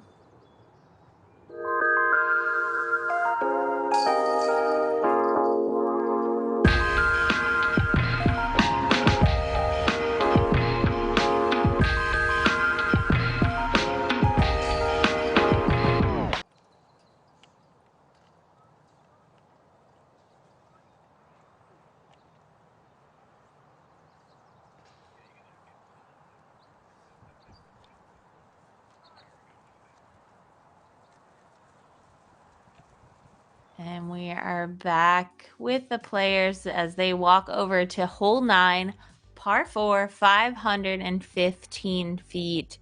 And the tee shot starts off with a big backhand hyzer. You want to avoid these bushy trees on the left-hand side of the fairway.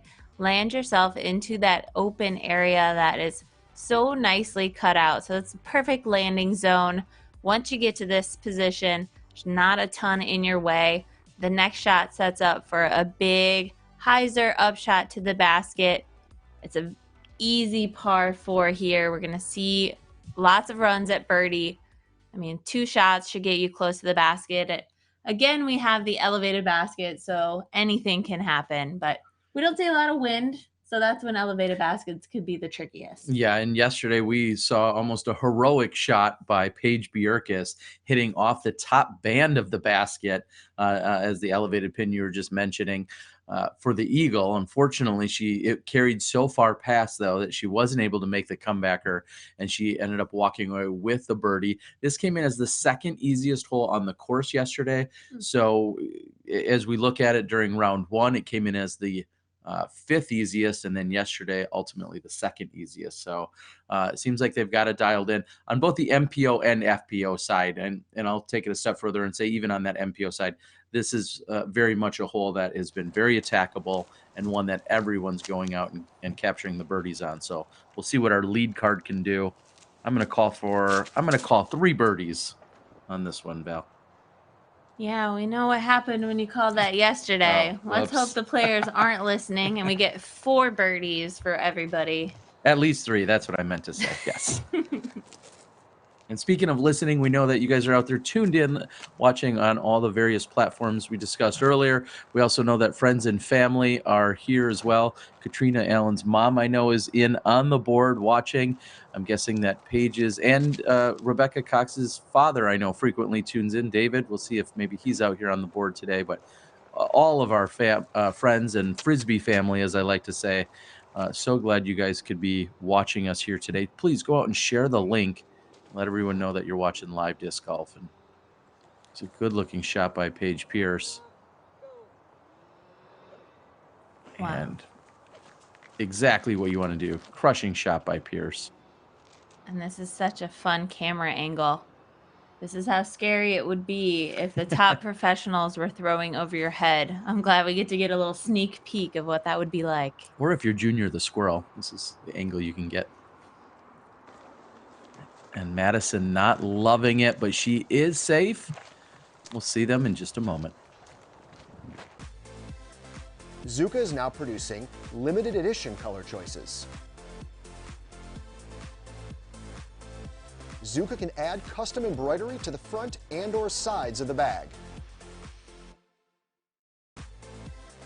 Zuka is now producing limited edition color choices.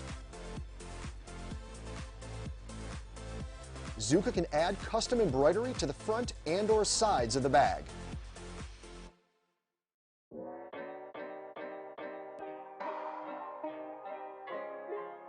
The Raptor was created for a specific shot, a specific distance, and especially comfort. A lot of thought went into the design of the Raptor. We wanted to make a disc comparable to the Zone that just went a little bit further with that consistency.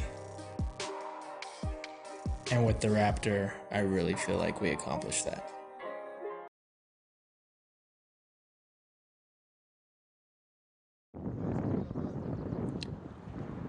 Welcome back as we're taking a look at the crowd, the gallery, along with all of our competitors here on this FPO lead card as we're positioned just behind the basket from that angle. And wide open shot, you're looking at 200 or less to the pin here. I'd love to see all 4 of these women get up and down and walk away with birdies. And Rebecca Cox still under par for the tournament. She's just 4 back of Paige Pierce. She's 3 back of Katrina. All these shots matter, so let's see if she can dial it in and walk away with the birdie.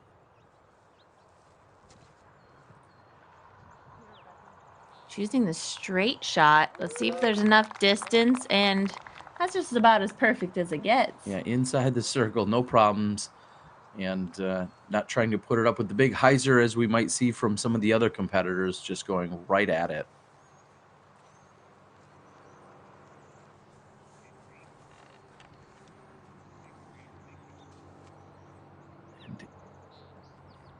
Interesting to see that both backhand and forehand options completely available, and Madison opts for the forehand here.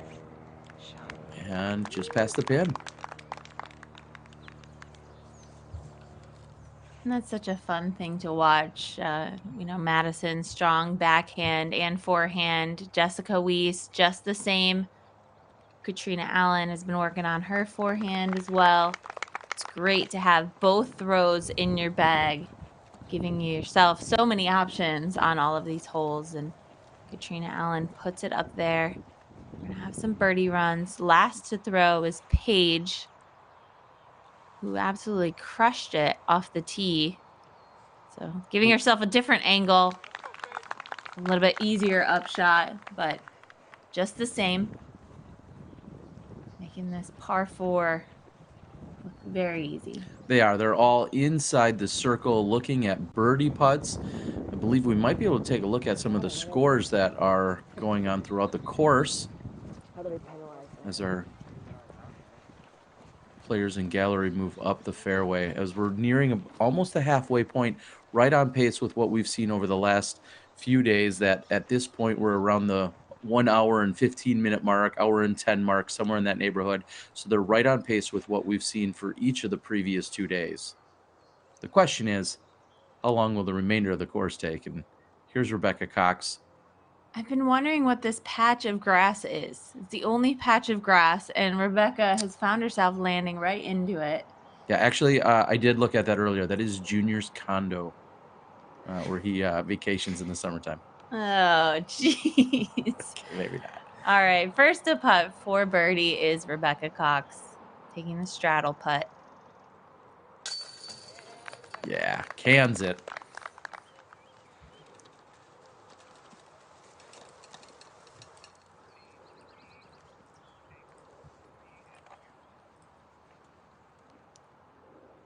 Let's see if Madison can get that putter back in line.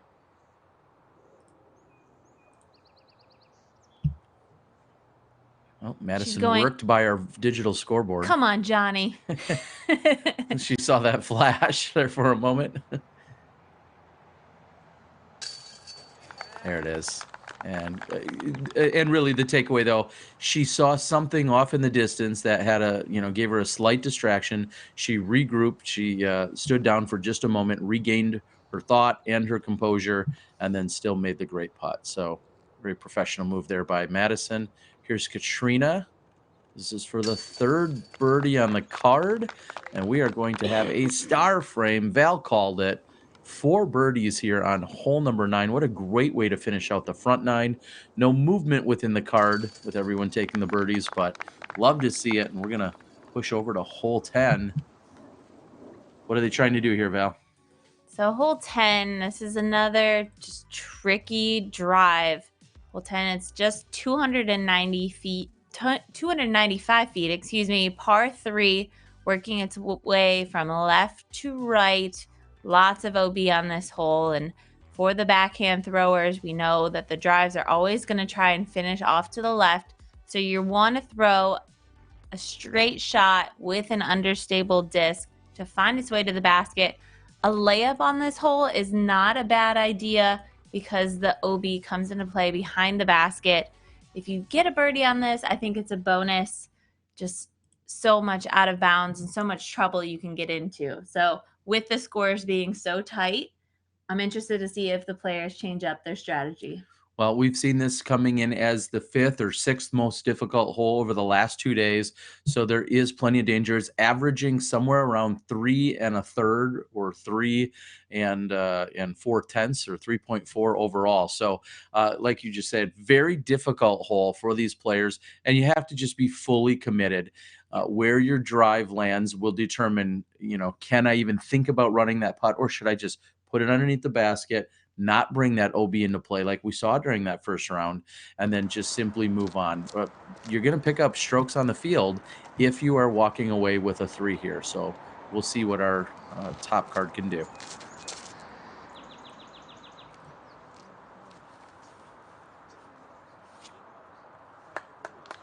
Wow, an absolutely perfect drive from Katrina. There's just so many elements that come into play on throwing this type of shot. First, you want to hit the right line. Then you have to worry about the height. Then you have to worry about the angle. And then you have to worry about the stability of your disc, which plays into every bit and piece of that shot. And Katrina utilizing the stability of the disc to make that work, that flight. And let's see what Rebecca can do. This looks good. And Rebecca, I really like the line. Just a little bit more power was required. She does stay inbounds as she'll be pushed up against that right side, but she looks to be just outside circle 1. Her angle's not too bad if she did want to run at that putt, but if she also just walked up and threw it right next to the basket, I wouldn't blame her either. Here's Paige Pierce trying to answer to not lose any more ground here to Katrina on this round. And Paige, oh no, goes right past the basket. That's going to be out of bounds, I believe. She should have a very short putt if she brings that back in bounds. I think she's looking at less than 15 feet, but she may lose a stroke here to Katrina. And that was coming in hot. So the basket is so close to the out of bounds. I would say that OB getting a lot of air underneath this one and finding the tall grass is Madison. She's not happy with that shot, but we will see them take their lies in just a minute. Passion is more than fiery emotion. It feeds the spark to start your day. It fuels your obsessions. It inspires your dreams. Passion challenges your fears, and it repeatedly bathes you in sweat until you are transformed into a new, better you. Disc golf isn't just your passion, it's ours too. Before every round, tighten the wheel knobs. Remember to tighten both sides simultaneously using a clockwise motion. Only tighten the set screw once your wheel knobs have been tightened. To even more securely attach your umbrella holder, you can lower the handle by about 1 inch and then attach the clip just above the handle. You can turn the umbrella holder upside down to help secure the umbrella so it doesn't move from side to side.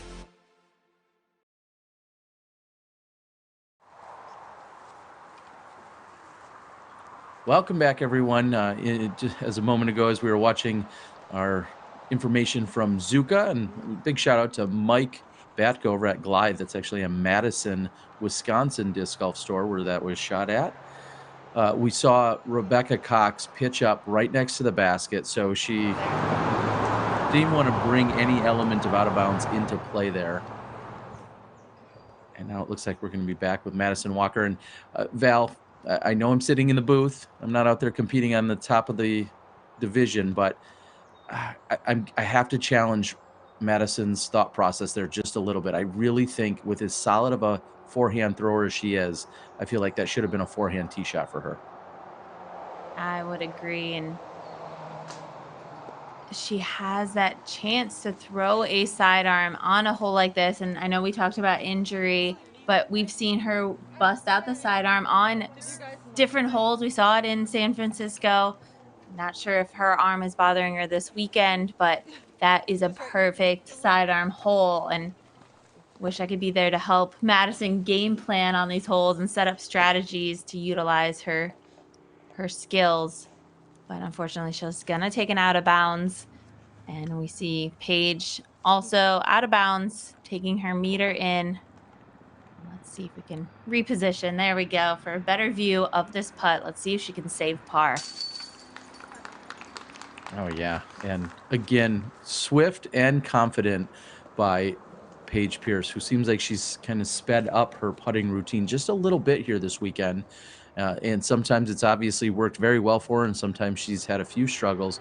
But Katrina all but parked here, looking to pick up another stroke as I say that.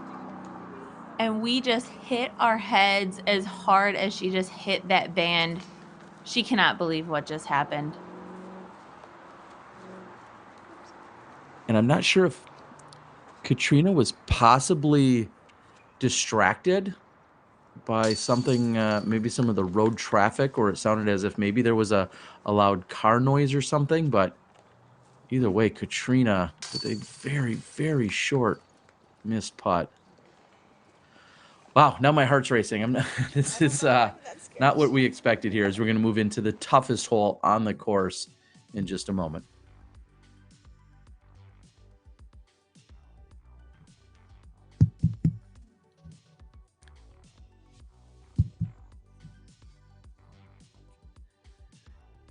And as you guys are seeing the whole preview on hole number 11, Val, we're not able to see it on our screen at the moment. There's a minor hiccup. I think that loud noise that went by for Katrina is now going by our hotel studio here. So we're not able to see the actual hole preview, but there is an initial landing zone on this hole, and then as that flies over into the second landing zone, very difficult hole to attack. Very few birdies. In fact, there's only been one birdie on this hole in the last 2 days, and that was yesterday, and that was Paige Pierce. So Paige Pierce cards the birdie 3 here. Katrina Allen has multiple struggles, takes the 7, the triple bogey 7, and then she continues to be challenged on the next hole. So there was a 5-stroke swing on holes 11 and 12 between Katrina and Paige yesterday. Let's see how they can both adjust and attack today. And the tee shots are relatively boring compared to the second half of the hole, but players do want to set themselves up for that second shot. I think landing a little bit short. There is one tree in the way you want to get past, and we saw Katrina able to clear that. But we will see where the players end up to see whether they're going to go up the tunnel or go over the top. And with the trees growing in so much, that tunnel shot is just so extremely tight. Branches coming in on either side. So I think the over the top shot is the play. And if you want to get a birdie, that's what we saw Paige Pierce do. Throw over the top. And looks like she's put herself in a good position to do just the same today.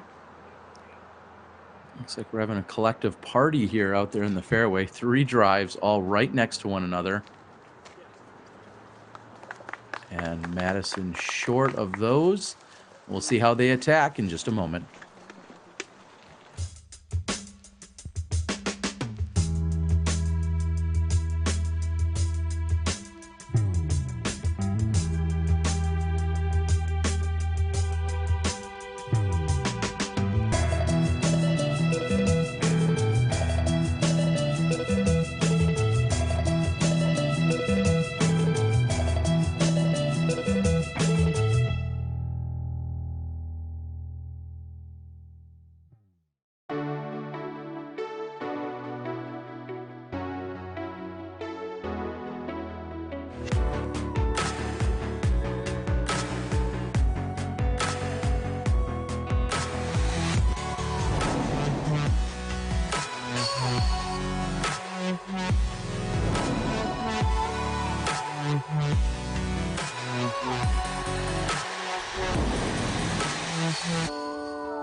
And a little bonus coverage here, Val. I see Kona Starpanis throwing her one of her approach shots here on hole number 11. And as we come back to the booth, everyone else is getting into position as we have a few cameras kind of just hustling around trying to give us more and more angles and shots of the players that are out there. But we do want to welcome you back, Terry Miller, along with Valerie Jenkins. First year of this event, Val, a beautiful place to be this time of year, especially when we have definitely a contrast to when we were here in August in 2014. Things were much darker, or should I say much lighter and drier back then, almost kind of a burnt out feeling. And here, lush, green, a little bit of rain that's assisting that, but a beautiful place in the country and a great time to be here. Yeah, it's beautiful and green, and we see this a lot out of the Beaver State Fling that happens about 45 minutes down the road. But it's so awesome to have this event happening on this course. Nothing has really happened here since the Pro Worlds back in 2014, and I've heard it from many people, a lot of the spectators, a lot of the locals. They're so happy to have an event out here on this course. And I even asked them, do people really come out here and play casual disc golf? There's a ton of courses in this area, and I don't think a ton of people come out here to play, but it's set up so perfectly for the top players in the world. It presents so much challenge. And so I'm so happy to see another big event come out to this course. And put some challenge on the players, but they get to hang out here in Portland for this weekend. The Rose City Open happens next weekend at Pier Park, so right in the middle of the city. And then they head over to the Beaver State Fling out at Milo, everybody's favorite course, everybody's favorite park. So 3 weeks hanging out here in Portland. It's not a bad few weeks on the tour. It is certainly not, as we are here on the, of course, this is our stop on the Disc Golf Pro Tour. And then in 2 weeks, we'll see many of these players, in fact, almost all of them, rejoin the PDGA National Tour, which is highly contested as well. And you just mentioned Milo McIver, two of the greatest courses we'll see at any point during the year. And like you said, just a favorite for so many of our players and spectators alike, and cameramen and media crew. It's I'm excited to go back and be at Milo in a few weeks and make sure that we give all the players some space here. But we'll be back. Disc Golf Guy will be bringing you FPO lead card action for next day coverage at the Beaver State Fling. But here's Madison Walker. Choosing the over the top shot, but choosing the turnover, landing herself in bounds. She's going to be happy about that. Able to hit those trees and kind of plinkle her way down into the fairway.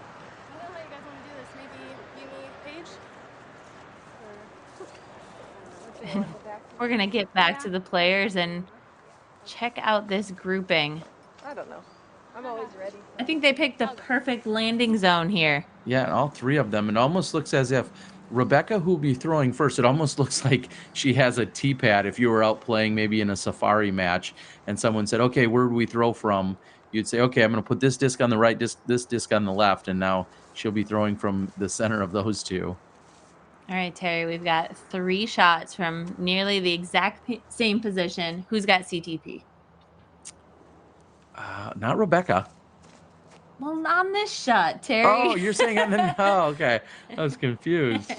We're trying to take the easy way out. Oh, and you're stalling, so it doesn't count. I mean, Paige definitely had this shot more dialed yesterday, but yeah, it will be close. We've got Katrina here. Let's see what she can do and what kind of pressure she can put on Paige.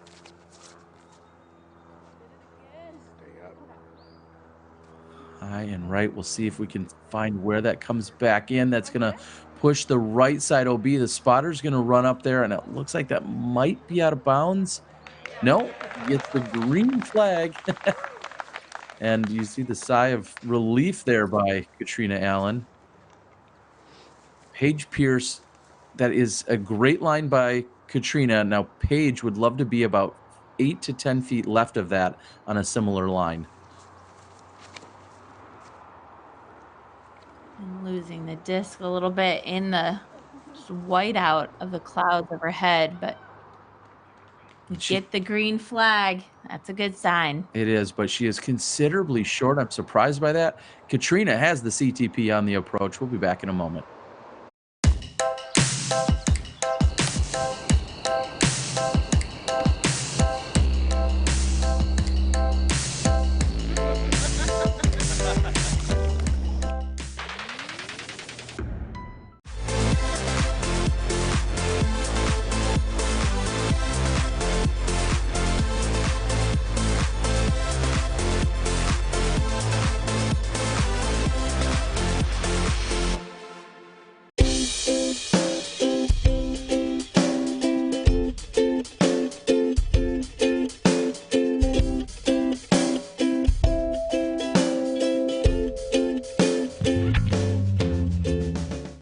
Love getting outside and challenging yourself to become better? How about spending time with family and friends, or just marveling at the pure joy of flight? Then you've come to the right place at the right time. Join the PDGA.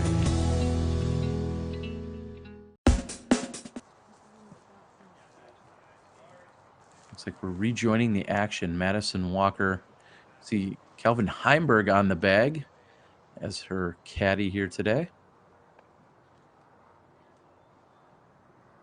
And this is a very difficult shot, not only with your back to the basket, but she's outstretched so far that even just having the right balance in executing the shot Madison is disc golf strong, so She she's got is. that on lock.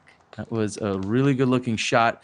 I would love for maybe if it came in a little flatter, it might have skipped up the hillside as opposed to just skipping straight and forward, but she'll have a look at a putt from there and in pretty good position.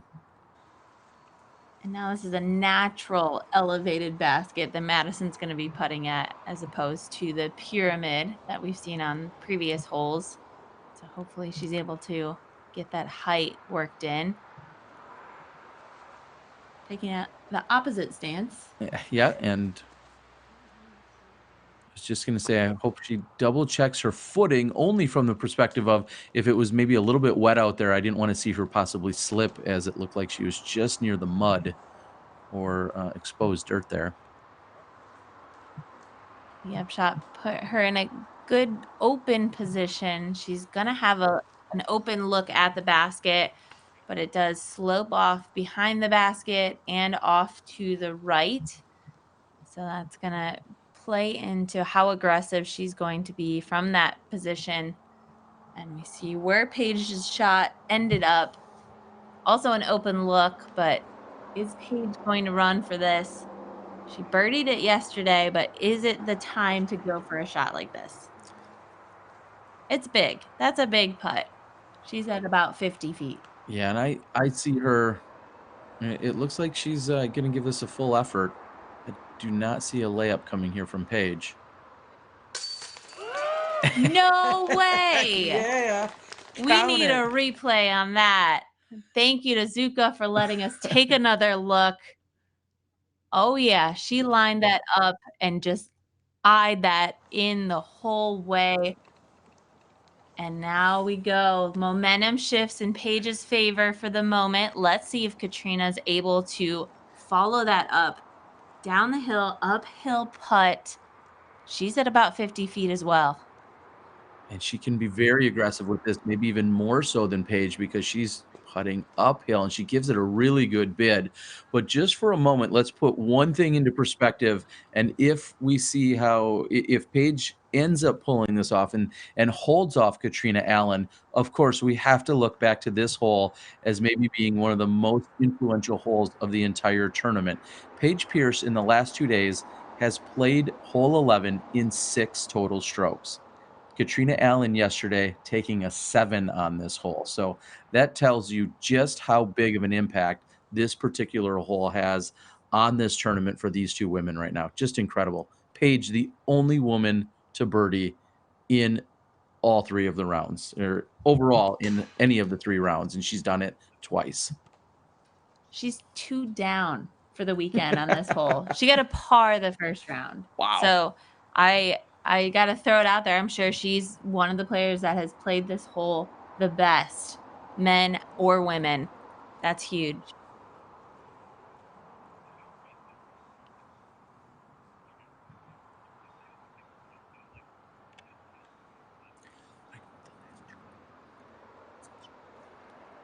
Let's see if Madison can save this. Again, look at how steep that incline is up to the basket. Great extension, great follow through, and most importantly, great balance. Of course, not able to fall forward there in any way due to being inside the circle, but having some awkward footwork possibly or footing as she was lining that one up. And Katrina will tap in. So again, some fireworks here on hole 11 as Rebecca's was high and almost popped back out. There's no gimmies out here. Let's take a look at hole 12. Wow. We are on to hole 12, par 3, 400 feet. Starts off with a super tight tunnel shot off of the tee pad. We're teeing from out of bounds, so you need to clear up into the short grass here. You can either take it from the drop zone or where you go out of bounds. If you clear the fairway, your shot off of the tee should end up in this location, but it gets tricky when you head toward the basket. There's one open tunnel right in front, but players do tend to get tied up in the trees, and they are so small, and there's about 1 million of them. So get yourself into an open shot to give yourself an opportunity to get that par. This is a tough par. Well, it is, and you've worded that perfectly because it's been averaging around 3.8 for the last few days. So coming in as the second most difficult hole on the entire course. So when you talk about being a tough par, that's almost even an understatement. It is very challenging. There have been 0 birdies that have been given up here on hole number 12 here this weekend on the FPO side. So that says a lot. A birdie would be so incredible. I mean, it's tough already just to get through that tunnel off the tee. You're just happy to get through that and land into the open. And then I don't even know how much distance you have to cover to get parked. But look at Lisa Fakis here. I mean, she's only about 15 feet from the basket. But look at all the trees in her way and affecting her stance, affecting her reach toward the basket.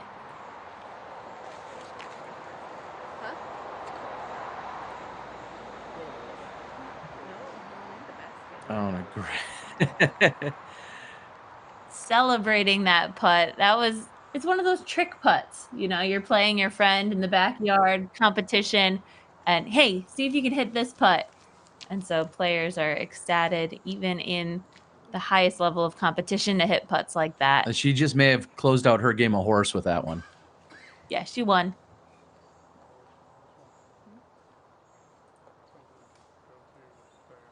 And we have world champion Paige Bjerkes. Paige finds herself at even overall for the day. She had 2 birdies in the first 7 holes, has now followed up with bogeys on 8 and 11.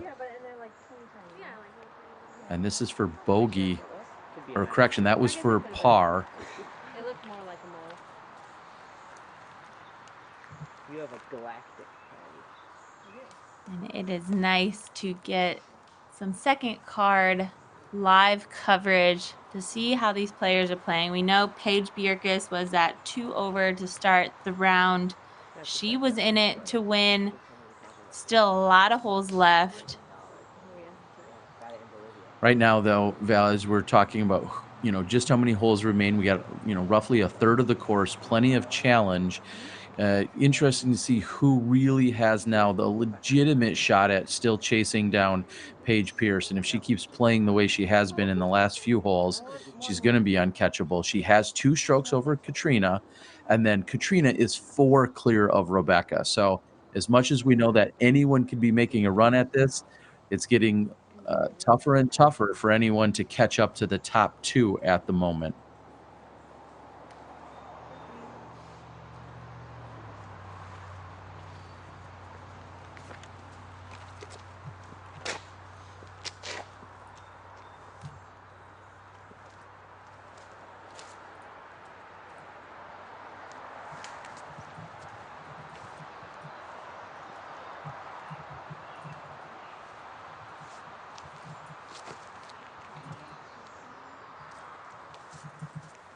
And making her way through the gap.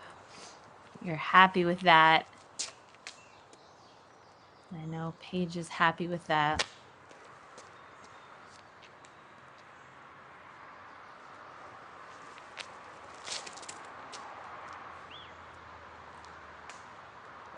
And we've seen a few sighs of relief from Katrina, and I think she should have one now, just getting through that gap, not giving up any extra strokes here because you're all but guaranteed a bogey if you do not make it out of this gap. And Madison moving over to the forehand.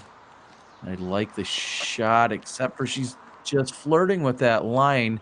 Tough for us to tell. It looked like it may have actually popped up and stayed out of the OB area, but we'll have to get a confirmation when we move up the fairway. If you don't make it out of this gap, you would be ecstatic with a bogey. Yes. I mean, there's a lot of work that needs to be done. You would have to park it from the drop zone. Last one to throw. Rebecca Cox makes it out the gap. Wow. Very impressive there by Rebecca. She says, I'm not happy with third. Let's move down the fairway.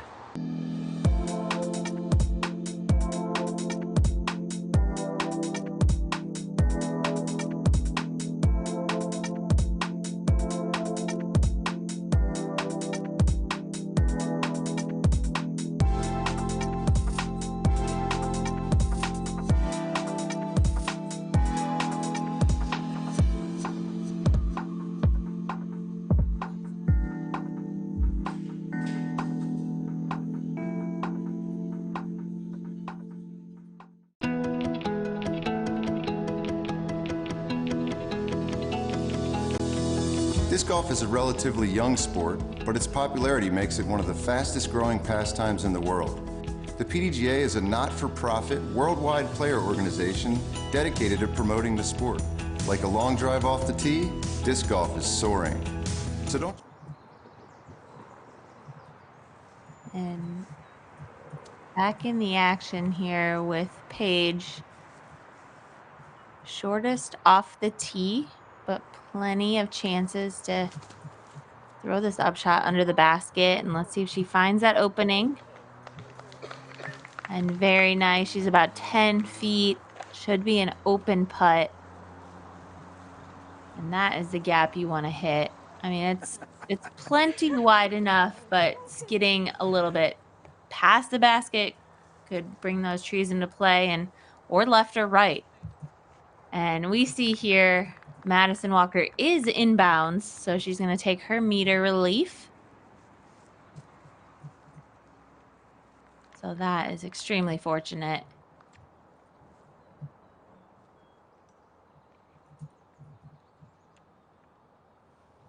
I'm choosing this sidearm upshot.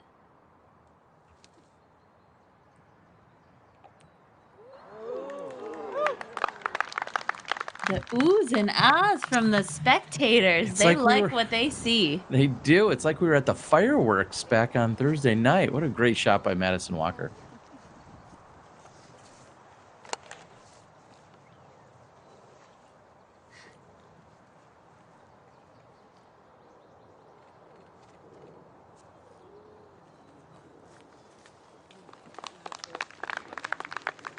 And there's Madison's red disc. Katrina Allen is just a bit closer. Nice upshot. She put herself in a great position on her drive. So she was just looking right at the gap. But with the crushing drive, Rebecca Cox, a little fast, taking that shot for granted. I don't even know if she made it inside the trees. Yeah, that's going to be a tester putt for her.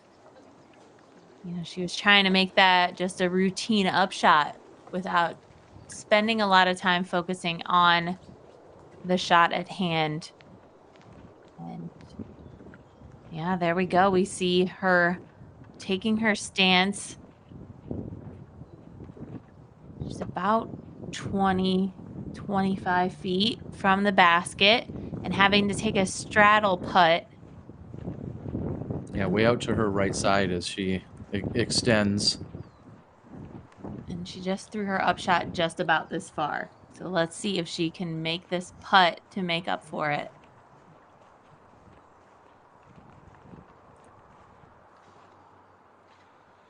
And left-hand side spits out, and from the farthest drive, she now is going to get likely the only bogey on this hole.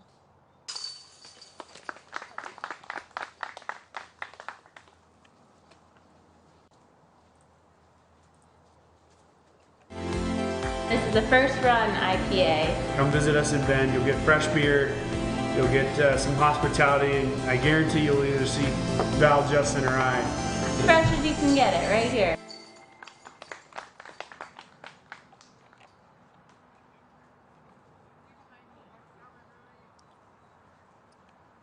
You heard about that Bevel beer yet, Terry? Oh, some Disclandia? Is that what I need to pick up today? Yet another case, you're saying? Yeah, you might. If you got room in your luggage on the way home. Don't tempt me with a good time. All right, we're watching them tap in here on 12. We're going to move over to 13. The FPO have their own tee. What are they trying to do here, Val? So hole 13, it's a par 4, 440 feet. Starts off with a big drive, and this has a huge fairway. So the landing zone is huge. Players can throw a big drive off of this, and that will help out on their upshots, making the upshot a little bit easier. But we've got Obi on the left, on the right, and circling the basket. The upshot's a little tricky. We have the side hill on the left-hand side. We also have blackberry bushes on the right, so you have to be accurate in your upshot to land close to the basket. This is a good chance at a birdie. love to see the stats on this one. So let us Yeah, know what it's all about. I bet you would. Well, this has come in as the easiest hole on the course for the last 2 days, and today, before our lead card plays it, it's coming in as the third easiest. So regardless of how you look at it, this is one that is a great opportunity for our players to step up and take a birdie. We saw 47% of the field today has already birdied it. So very impressive numbers out there. And we're seeing very little shifting or moving around. Paige Pierce started the day with a 2-stroke lead. She started at 5 under, and now she's at that 7 under. Katrina Allen on pace with her, but 2 strokes behind still. Rebecca Cox, again, even. So she's exactly where she started the day. And that, unfortunately, is losing ground for her. And we're moving into these last, 5, 6 holes. And it's becoming more and more apparent that it really seems to be between Paige and Kat at the moment. Lisa has moved up a spot. Sarah Hokum moving up a couple spots. She's under par for the day, as is Paige Bierkus, who's moved up a spot. Madison Walker, as we're seeing on this lead card, dipped a few down with her +3. So that's what you're looking at for our top 10 scores. And Paige Pierce has just unleashed. Oh my God. Wow. I do not. 440-foot hole, and I think she's inside circle 2. At least inside circle 2. That was incredible. We haven't seen her go for that shot yet this weekend. We see Katrina Allen right here. This is the typical shot. We see landing in that landing zone, playing it safe, but wow, Paige just giving herself 2 strokes buffer and playing such an aggressive line. And Madison choosing the backhand and nice and safely in the middle of the fairway.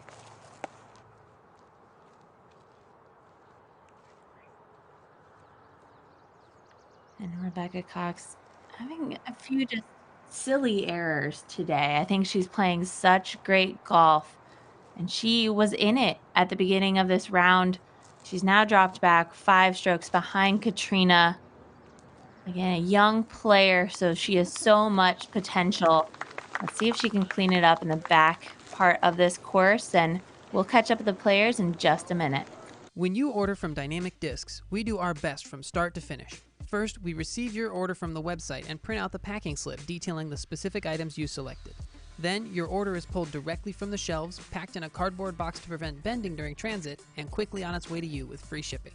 For every purchase online with Dynamic Discs, you'll receive rewards points so you can save on your next order.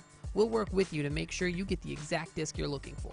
For anything from Dynamic Discs, Latitude 64, or Westside Discs, head to dynamicdiscs.com. Before each round, inspect the clamps on the handle pole and tighten if needed. Many Zuka Kart users have found the middle pole section to be the most effective place to attach it. Also, you can remove the pouch without undoing the Velcro. If you are flying to a tournament or disc golf vacation, the cart easily disassembles and packs into a suitcase and can be checked as baggage.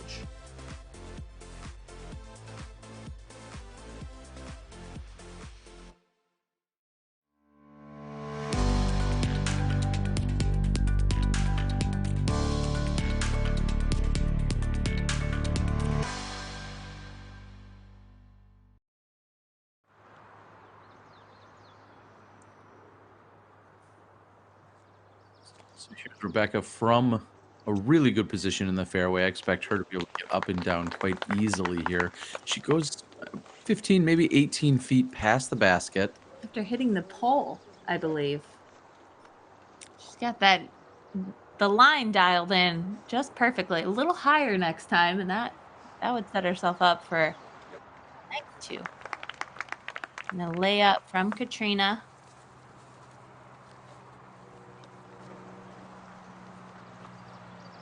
Interesting to watch that in reverse angle.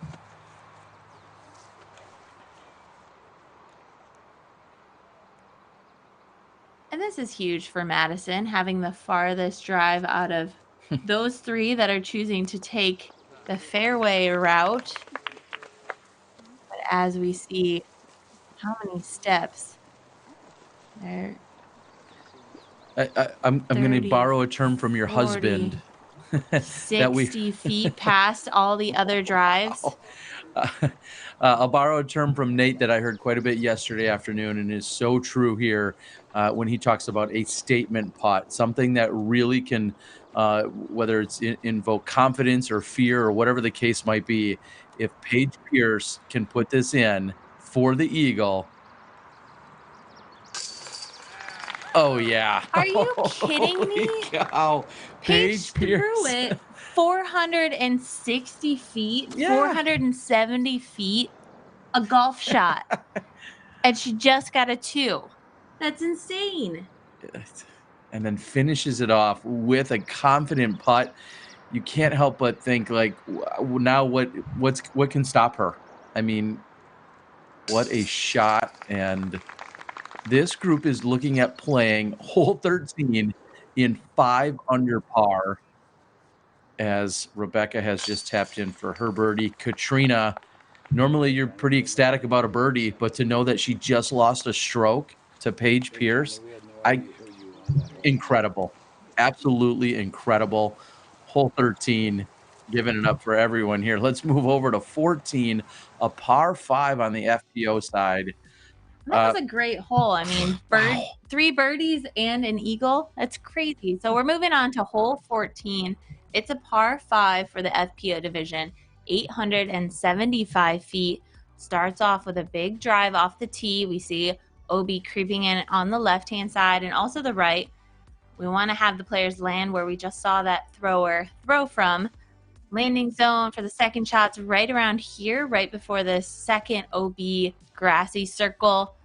Third shot should land you within the circle to give yourself a look at a birdie. You're getting into trouble when you head toward the out of bounds, but this one is a relatively easy par. Great opportunity for a birdie. I think Paige was running in an eagle for this one yesterday. Well, yeah, and I was just going to say, we're talking about the last hole being 440 feet. This hole comes in at 875. And if you do some quick math there, 440 plus 440, Don't that's make me 880. Yeah, we're talking about, something or a hole that Paige could clearly get to in 2 shots and even be past the basket as she was on that previous hole. So, so impressive to see. This comes in the middle of the field, being about the 12th most difficult, averaging 5.04. So just barely over par as we're catching up with Sarah Holcomb of Team MVP. And she's going out over the OB area. She looks very dejected, maybe even unsure of herself is maybe the better word, but she does get the green flag. And as usual, Paige Bjerk is without hesitation, and she looks to be a little frustrated with her effort.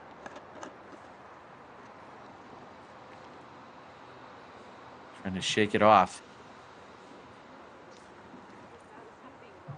Paige Bjerk is just kind of like one of those rare animals that not a lot of people are able to catch on camera. She's such a quick player, so it's awesome when we get a chance to see her throw in its entirety. She's like a mini Bigfoot. Like, she's definitely out there. Is that an oxymoron? Yes, it is. Good, perfect. Well, just the fact that, rarely caught on camera, but we know she's out there lurking. This hole is just so attackable. The fairway is wide open. It's just all about judging the distance on where those OB circles start and where they end and how far you can throw your shot. And so I expect to see Katrina and Paige both attacking this course. We know that Katrina, she's thrown up the middle on the first shot. She's thrown her second drive off to the left to avoid that second OB circle, thrown her upshot next to the basket, and she's walked away with birdies the last 2 rounds. So we know that's how Katrina's going to play it. We know from yesterday's round, Paige did the more aggressive line and was running at an eagle, putting herself up in circle 2 putting range. So here is Kona throwing her second shot and just hoping to land safely between the 2 circle OBs.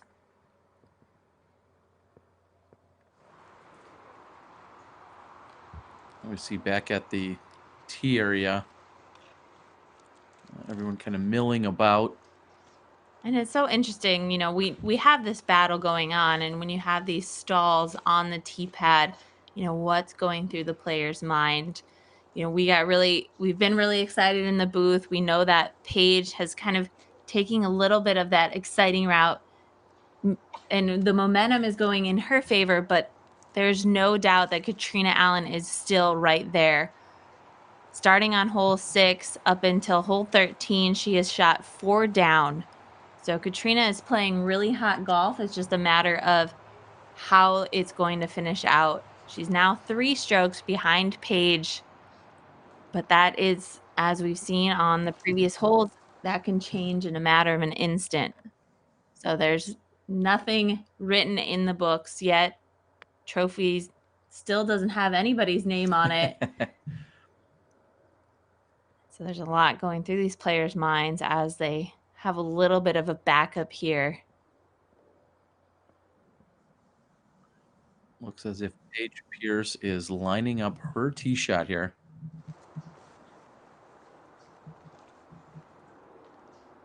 She's got to have a little adrenaline pumping from that previous eagle. Let's see what she can do here. And there's looks to be a spectator of sorts off to the side. And Paige is going to regroup, collect herself.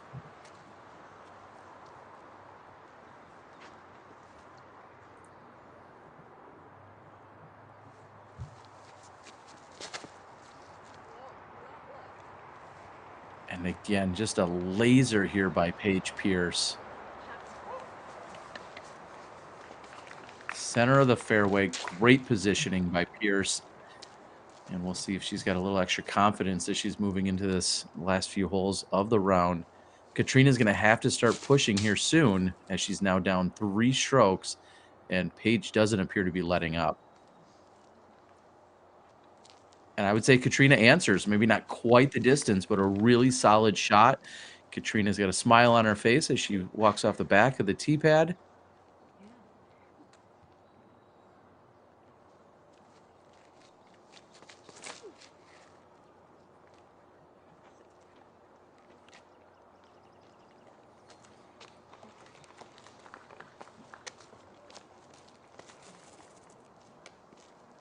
Madison also landing in the fairway. She's inbounds, and Rebecca Cox last to tee.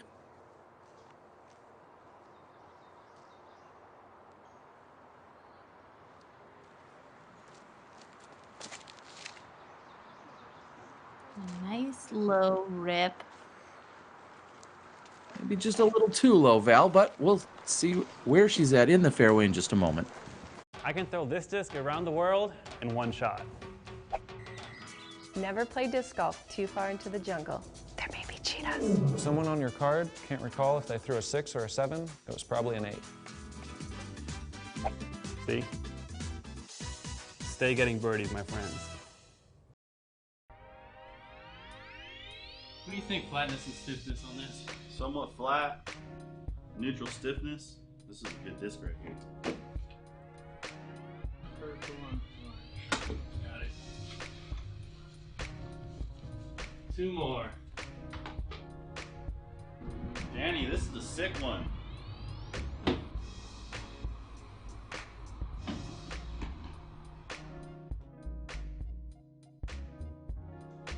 Dude, I gotta get through all these today. Cheers to a good day, gentlemen. Cheers. Ooh. Yeah, that's good. It's a hard day. That's great.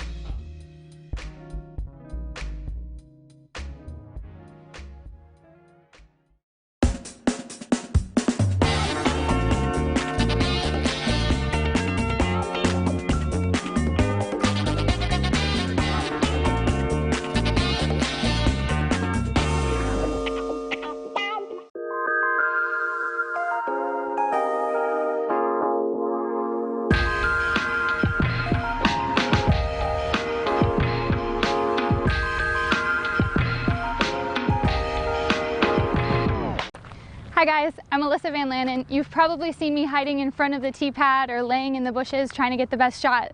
For the best moments in disc golf on and off the course through my photos and videos, check out patreon.com/AlyssaVanLannen.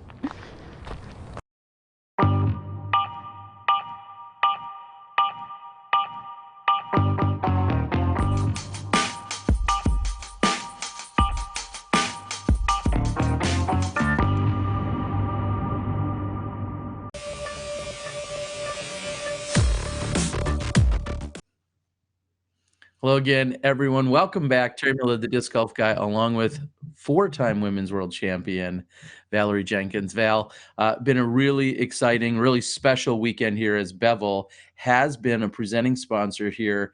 You guys opened your brewery just a month ago, and it sounds like you've had very warm, open, welcoming response by the disc golf community and by everyone else in Bend, Oregon.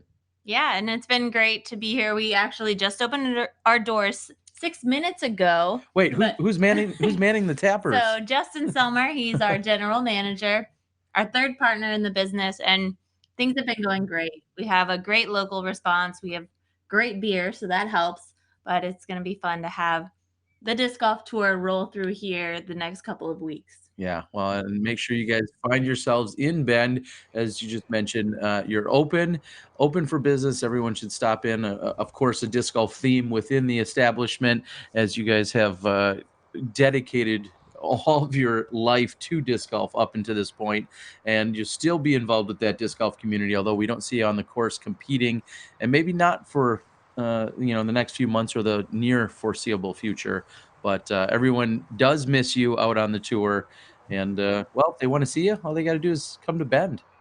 Yeah. Or tune in, here on the Disc Golf Pro Tour. Yeah, if you miss my voice and my face, I'm talking for 4 hours at least on the Disc Golf Pro Tour weekends.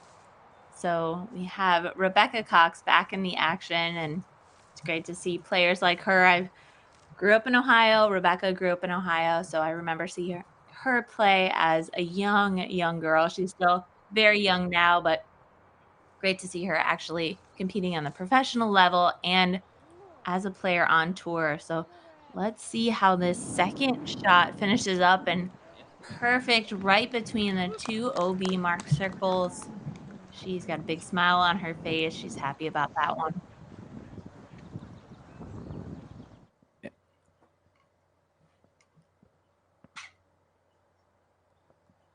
We see Sarah Hokum throwing her forehand approach shot. That looked pretty good. With Robin on the cart. He's the official Zuka cart caddy. We had Robin and Sarah and the little dog Ruby at the brewery this last week. So that was quite a treat. And as they clear off, we've got Madison Walker throwing her second shot. And an enthusiastic green flag is waved for Madison.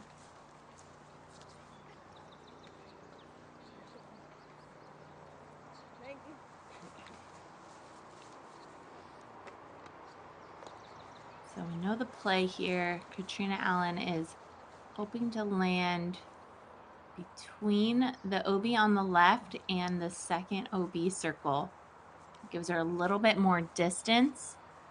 Otherwise, she's going to have to kind of ease up on her drive so that she doesn't hit that OB circle. But we know that the spotter might be in her way. So we see her walking around, checking out to see if it's completely clear. And off in another angle that that is currently closer to the green. We just barely missed the shot. Seeing Lisa Fakis dropping a huge putt up on the green. And now here's Katrina from the fairway.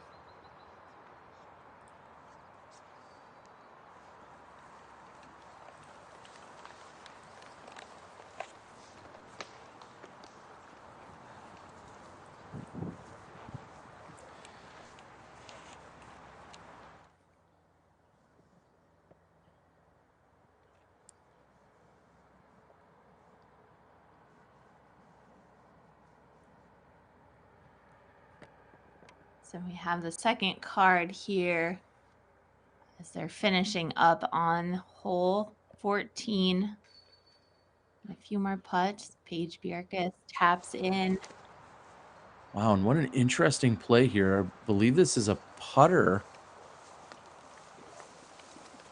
Either a putter or a midge there, or a mid-range there by I like that. Paige. A midge. Disc. A Yeah. midge. I'm going to make up some new words. Not really a big surprise here. As we are rounding out our coverage here, this is the FPO Championship Monday. It's been a great previous couple of days. And of course, this afternoon, 3 p.m. Pacific, we're going to round out and close out, I should say, our MPO Championship round. Great battle, of course, taking place over there. So we invite you guys to tune in and join us. Val, all of the events, I should say, this year on the Disc Golf Pro Tour, you and Nate have been set up in Bend, and you've graciously provided all of the commentary up until this point. What's that experience been like for you guys?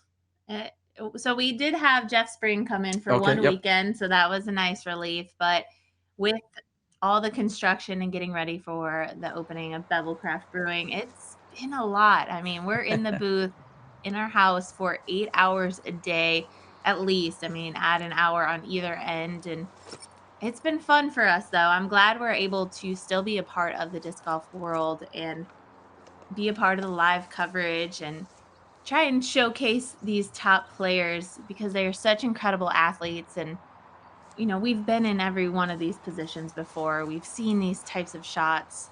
You know, maybe it's not on this course, but we can relate so much to our experience back to the sport. So we're volunteering our time. So we appreciate all the comments, but we're doing the best we can. And it's a fun role that we're getting to fill. So thank you to everyone for your support. And it's just fun for us. And thank you, Terry, for joining us in the booth this weekend, relieving us a few hours on mine and Nate's behalf.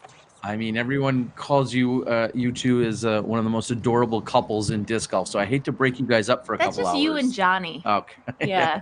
Wait. And my mom. Well, either way, we're so thankful for you guys and all the energy and effort you guys have put in this year. And of course, all of that experience in the decades leading up to this year that you guys put in out on the course. Here's Paige Pierce. That's a little bit left as she flashes in front of the basket, comes up about pin high. So she'll have that inside the circle putt, a look for birdie. And Katrina is not far from where we see Pierce, maybe just a bit closer. And I'd love to see her hang this out just a little bit more right and then have it possibly hyzer or skip in. How about that? Not quite the skip. I know you're not going to get much of one with how lush the grass is, but it just felt like she made the miss to the right just as much as Paige's miss was to the left. So maybe Madison can split the difference.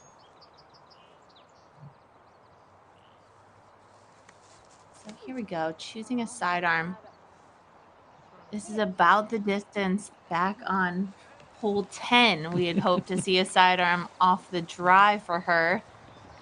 So she's landing herself inside the circle. Still going to have a big putt. But as I talked up this hole and trying to predetermine what the players are going to do, figure out what Paige was going to do, knowing that she threw the more aggressive shots yesterday, seeing her change up her game plan and throwing the safer shots today. So I'm not sure if it comes down to how many strokes she has over Kat or what, but this is the time to be aggressive and maintain that lead. So hopefully this pays off for Paige to just lay up on this hole. Yeah.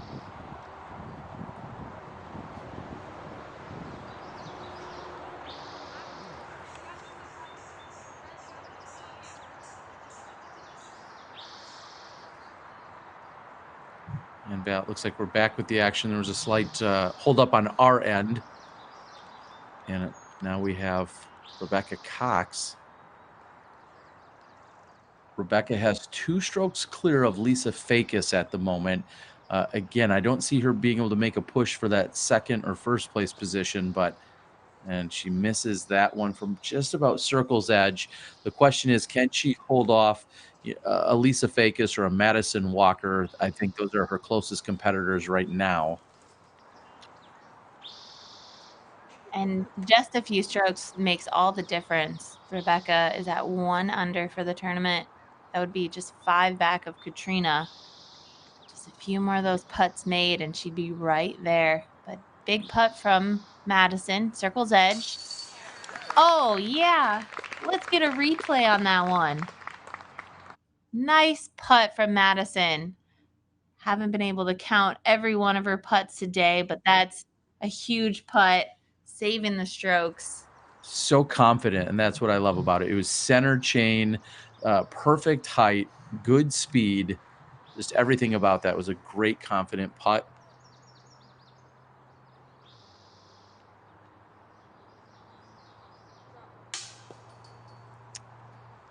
Paige giving it enough power, in fact, just a little bit too much, as that was her putt for birdie. And now Katrina can get a stroke back here and close the gap to 2 if she can convert on this putt.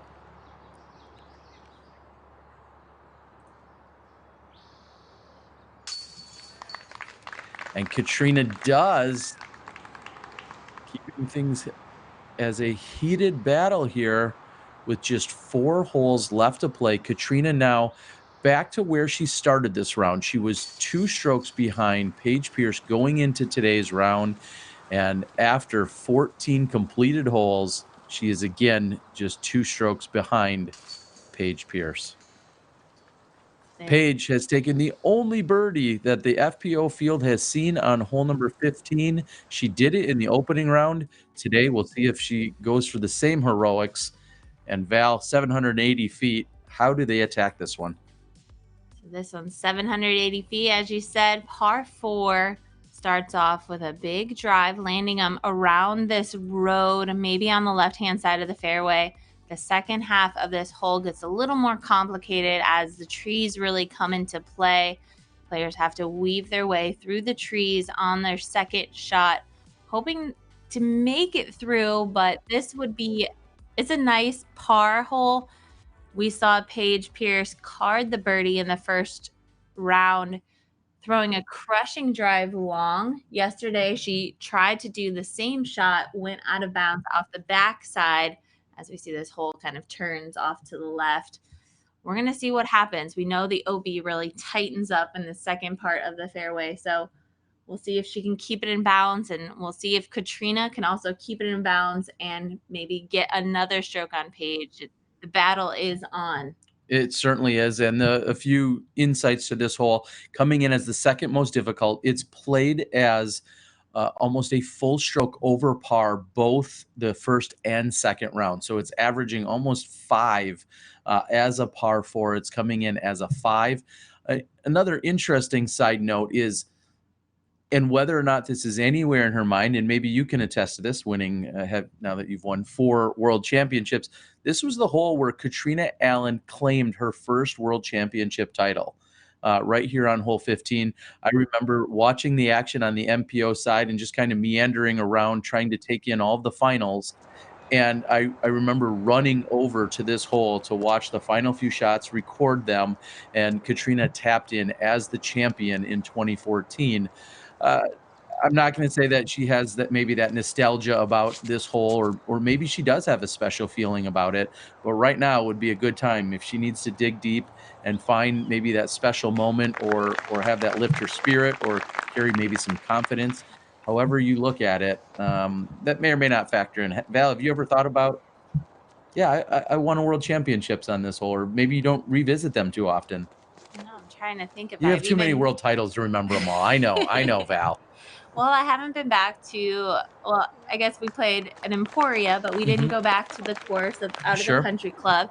And I haven't played on any High Bridge, no, and in Kansas City, so Kansas City, no. or Michigan. Or Michigan, Okay, yeah. so it does not apply to you. Kansas City, actually, they did a Safari Final 9, Sure. so probably never play that hole again. But yeah, so that's Okay. that's weird. I've never had that feeling. Well, Katrina does, and we'll see if that, if that, again, I could be fabricating that. That could be out of nowhere, but something to think about as we're moving forward. And Katrina needs every possible stroke right now.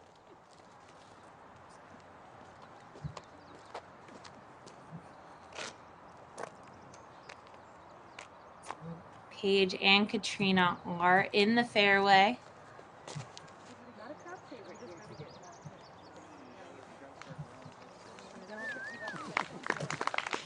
Everybody is in the fairway on hole 15. We're going to throw to commercial, and we'll be back in a minute.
Welcome back, everyone. Valerie Jenkins, along with Terry Miller, the disc golf guy. Minor, we'll call it a solar flare. Yeah, we'll go with the solar flare. Little hiccup in the studio. We actually could not see any of the tee shots. And you know what the beauty of that is, Val? We still have UDisc. Matt, Josh, with the assist for here and for thousands of others. Uh-oh. Oh, this looks like a case of the giggles. And Madison, the main culprit here. She's a giggler. Yeah, she is. She is funny. She's got a good attitude. You know she's having fun out there on tour, and it's always fun to see Madison playing well. We've seen her on the lead card at so many events this year, so it's nice to see her back and recovering from injury, as we know that she's had to deal with that in the previous years, but back on tour and having fun while she's doing it. And seasoned tour veteran. Here we go. Sarah Hokum hasn't been playing that great this year, but she's been popping off some great rounds throughout the Disc Golf Pro Tour. So she is just climbing up the leaderboard. We see her gaining, 5 places during these rounds. So we know that she is playing good golf, but not piecing it all together just yet. There's Paige Bjerges dropping it. Her putt.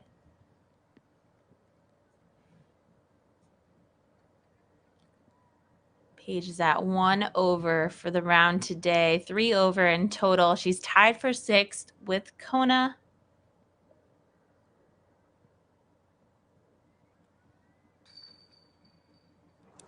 And Hokum drops in for her double bogey on that hole. And we are back with the lead card as they finish up putting in the second card. Rebecca Cox first to throw.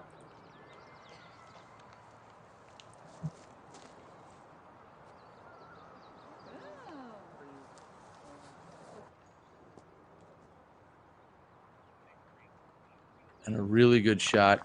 Finding the fairway there for Rebecca Cox. That should be a short up and down for her.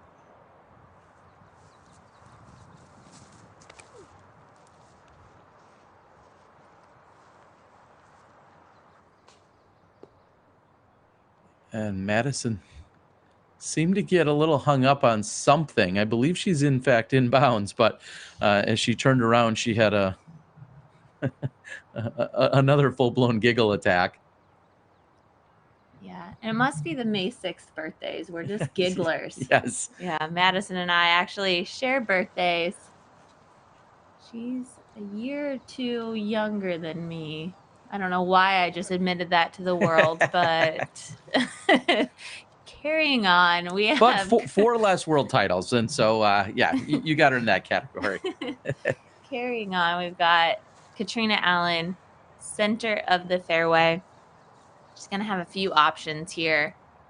We know that the lead card yesterday found OB on the second shot.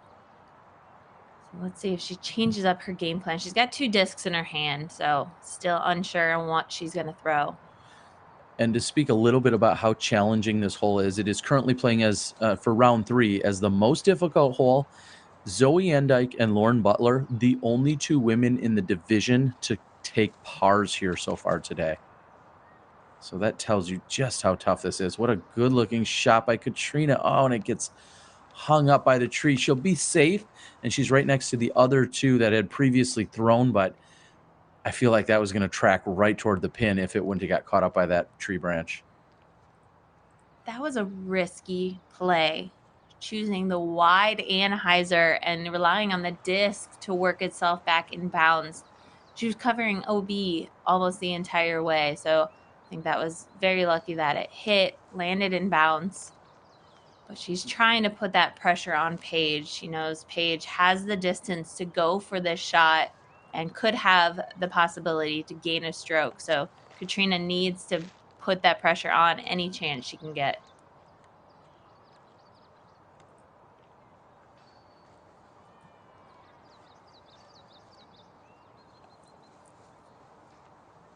Again, Paige Pierce, the lone birdie in the FPO division on hole 15 at any point this weekend.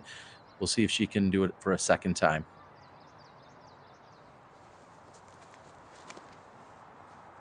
Oh, and that is way high. That is I'm going to say an outright misfire as that pushes. Really tough for us to determine if that's inbounds or not.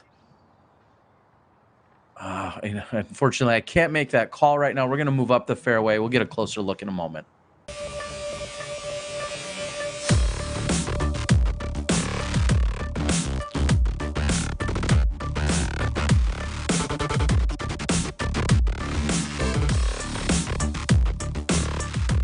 The PDGA has ignited the passions of professional and amateur members, paving the way for generation after generation of die-hard players. Disc golf isn't just your passion, it's ours too. This is the first run IPA. Come visit us in Bend. You'll get fresh beer. You'll get some hospitality, and I guarantee you'll either see Val, Justin, or I. Fresh as you can get it, right here.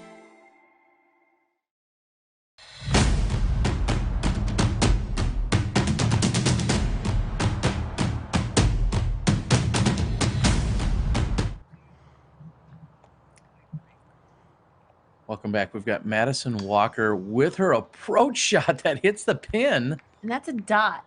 Yes, it is. When you hit metal without going in the basket, that's a dot. Put it on the scorecard, Madison. Nice shot. So again, a collection of discs here on the left-hand side of the fairway, all inbounds. Seems that Paige did land out of bounds, but here's Katrina's upshot. Little bit of a tester, but it shouldn't be a problem. This is a chance for her to gain a stroke on Paige, depending on where they give Paige's lie.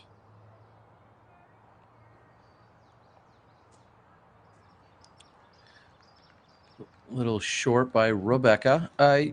Also interesting to note, and Val, I'm not sure how much you've seen of Rebecca playing this year. She's without her signature sunglasses or a pair of one of her dozen sunglasses. She's almost always wearing sunglasses, regardless of the weather or the conditions. So kind of surprising to see her not sporting those today, even in cloudy weather. Yeah, it's cloudy. It's like that squinty weather. It's still really bright, but it's overcast and it's just white. So it's squinty, kind of tiring. But here's Paige marking her lie. So you see the white flags. That's just outside circle 2. But out of bounds. Yeah, wow, you can see her gray disc right there, just in the tall grass. So close to being in bounds. Yeah, and I have to second guess her shot there as to whether it was meant to be that aggressive or not. And she way! Wow. Oh my God. Paige Pierce not giving up. What a putt. That was so sick. And of course, deserves the Zuka replay. Huge save for par in the time that she needed that. Are you kidding me? Paige. Katrina thinking she's going to gain a Yeah. stroke. Paige just went out of bounds. Wow, Paige just shifted the momentum again back in her favor as it goes literally from throw to throw. Oh, and Rebecca, maybe I wouldn't say flustered at all by what she just saw of Paige. She's not at this point even really competing with Paige and Kat. She's, I just think, too many strokes behind them. But maybe some other mental lapse or lack of concentration. Unfortunately, Rebecca. Now, Katrina needs this just to stay on pace with Paige. Oh, and that looked to be a little bit high.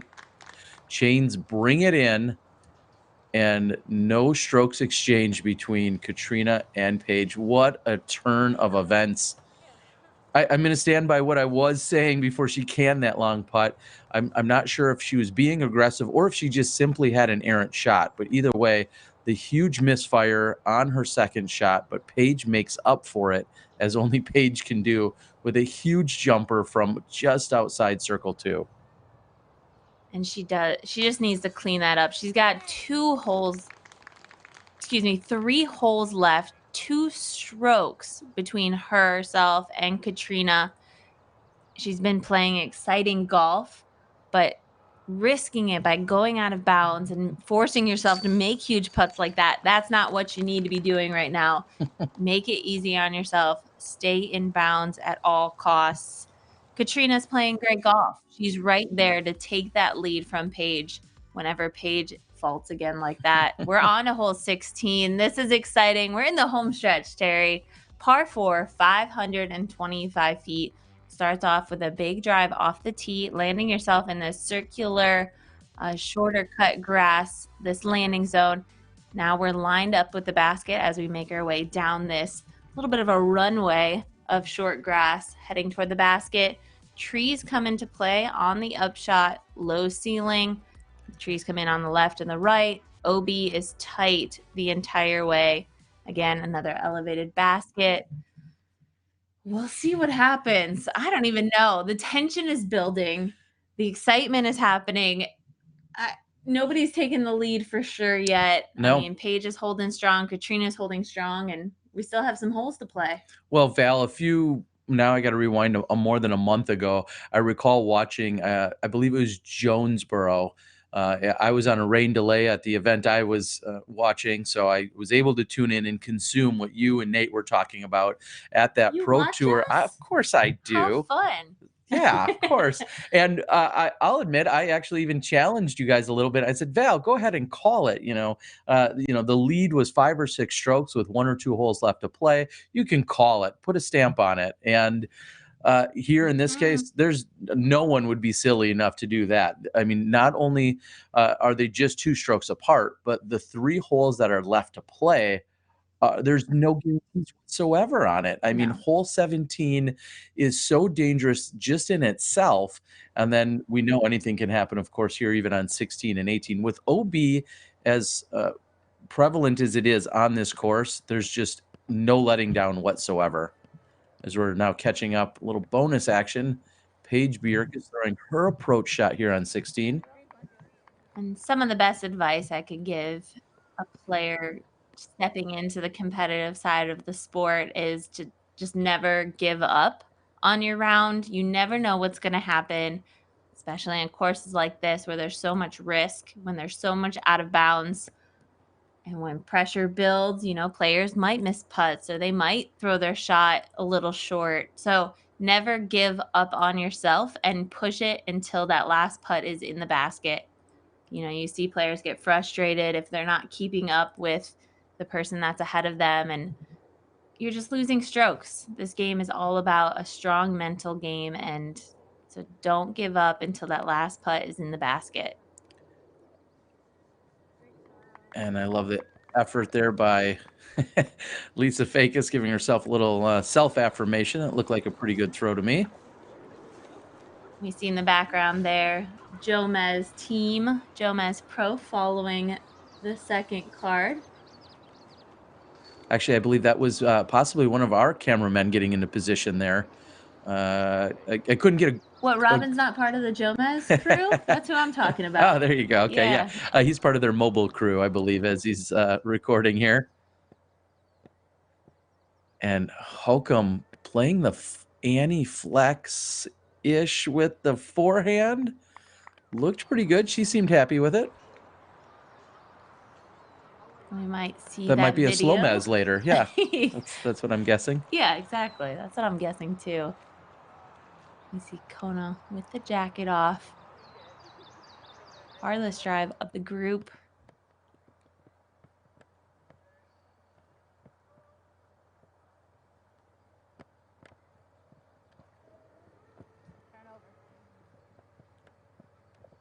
That needed more turn as she's going to be pushing the left side OB, and we see the spotter off in the distance, kind of running it down. I didn't get a clear indicator as to whether or not the flag came back red or green from what I could see. Put it on the live, Johnny. Put it on the live. Is Kona playing it? Do you ever look at scores? I don't look at scores.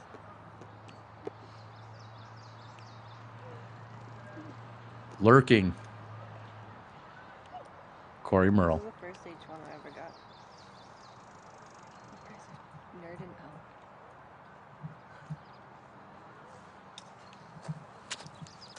So we are going to head back to the tee with Katrina Allen, playing steady golf, feeling very confident in all parts of her game.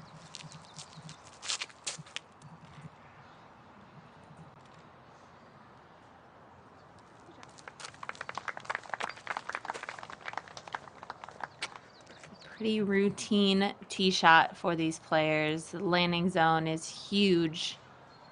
This is a nice, easy hyzer.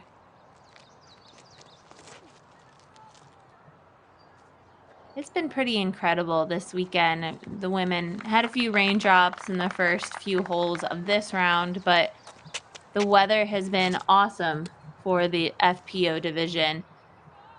And we know that we are right on the edge of the Columbia River here, just outside Portland. And the wind can pick up. And so we are not even experiencing any wind. We see the tall grass there not even blowing like a breath of air. And we almost saw the walk-off MJ move there by Paige Pierce. She knew she threw a great tee shot, and she didn't even necessarily need to watch it finish. She knew it was good. We'll see you in a moment.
Sunflower seeds. They just run through a bunch of things. Peanut butter.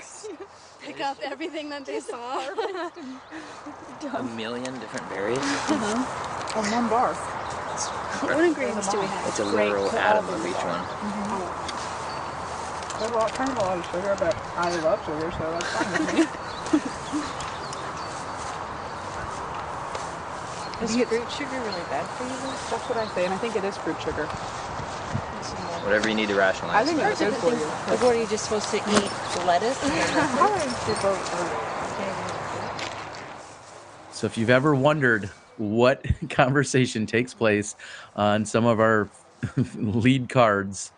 Yeah, ingredients of your snacks are going to be on the top of that list, right, Val? I guess so. I mean, you've got 3+ hours to fill, so you got to find something to talk about. And there's always plenty of opportunities for snack time on the course. Keep those energy levels nice and high. We're back to the action with Rebecca Cox throwing her second shot. When I like this, is it going to get enough distance outside the circle, but she's safe. This is a par 4, so she'll have that opportunity to get a nice 4 here. Yeah, I really love the angle that she had. She just needed a little bit more height to it. And here's Madison going with a forehand. Again, 3 disc grouping. I'm going to go wild card. Madison's going to have CTP. Okay, well, she's turned that one over too much, and man, she's no, safe. she is safe. All right. Would you like to change your guess? That is very generous of you.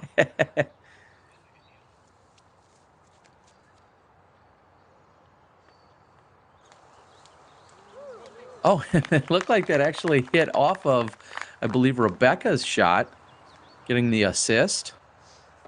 And we'll see if Paige can get inside of that.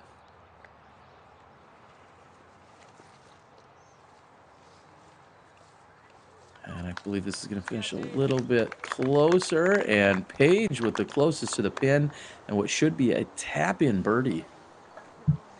And as we make our way up the fairway, we want to take a moment to thank everyone on this Memorial Day, to everyone that has served and is currently serving. We would not be here in the booth doing live commentary or all these players out there playing disc golf in the land of the free. So thank you to everyone and happy Memorial Day. Hope you're enjoying the live coverage that we're bringing to you. We're enjoying it. And it's exciting. We're almost finished with this tournament. Just a few holes left. We're going to see who is crowned the FPO champion of the inaugural Portland Open.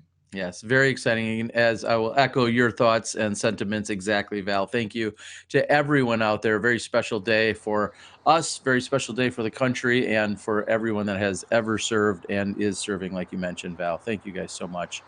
And here is Madison, who's really just trying to get it right next to the pin in this case. She doesn't need to take any unnecessary risk. Someone like Madison, as well as Rebecca, has to be thinking, okay, I'm not, making a charge at the title.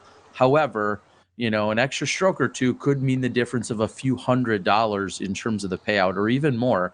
Madison sits in 5th at the moment, and Rebecca is sitting very close to her, as she's in a tie for 3rd, just 1 stroke better than Madison. So it is a tight battle with them, and Lisa Fakis, of course, right there in the hunt. So Katrina Allen will need this putt to stay on pace with Paige Pierce. This is for birdie. Great putt by Katrina. A little bit low, but doesn't matter. She'll take a sigh of relief and walk away with the birdie. So with just 2 holes left to play, she should have a 2-stroke deficit as we move over to hole 17.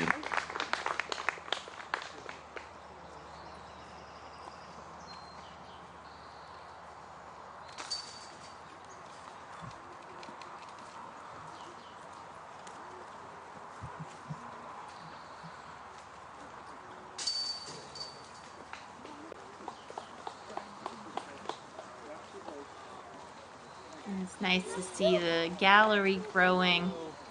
I know they're tuned into UDisc, so they know the scores. They know how close this race is toward the end. We've got 2 holes left. Here we are on hole 17, 530 feet, par 4. Unlike any hole on the course, so tightly wooded. So here's where we would love to see their drives end up, but they still have half of the fairway to go, maneuvering through these trees. They just got to find a window to get to the basket, and we're creeping up here. We can see the basket in the left-hand side of the frame. This is just a tough hole. After throwing so many wide open, booming drives, now we're having to deal with a lot more of those accuracy shots. So being a little bit more technical and having to work the disc rather than just throwing out big hyzers. Well, and to prove how difficult this hole has played throughout this weekend with everyone that's come through, and I'm combining rounds 1, 2, and everyone we've seen thus far in round 3. Do you want to guess how many birdies we've seen here on hole 17, Val? Oh my. 1. 1 is the answer. Do you want to guess whom? I don't know if we've seen it. Did we see it yesterday? We did not. No, we did not. So I believe she's on the chase card right now, Kona Starpanis, with the lone birdie here on hole number 17. And that is inclusive of everyone this weekend. So we'll see if this chase card can improve on that. And then, of course, our lead card will be just after them.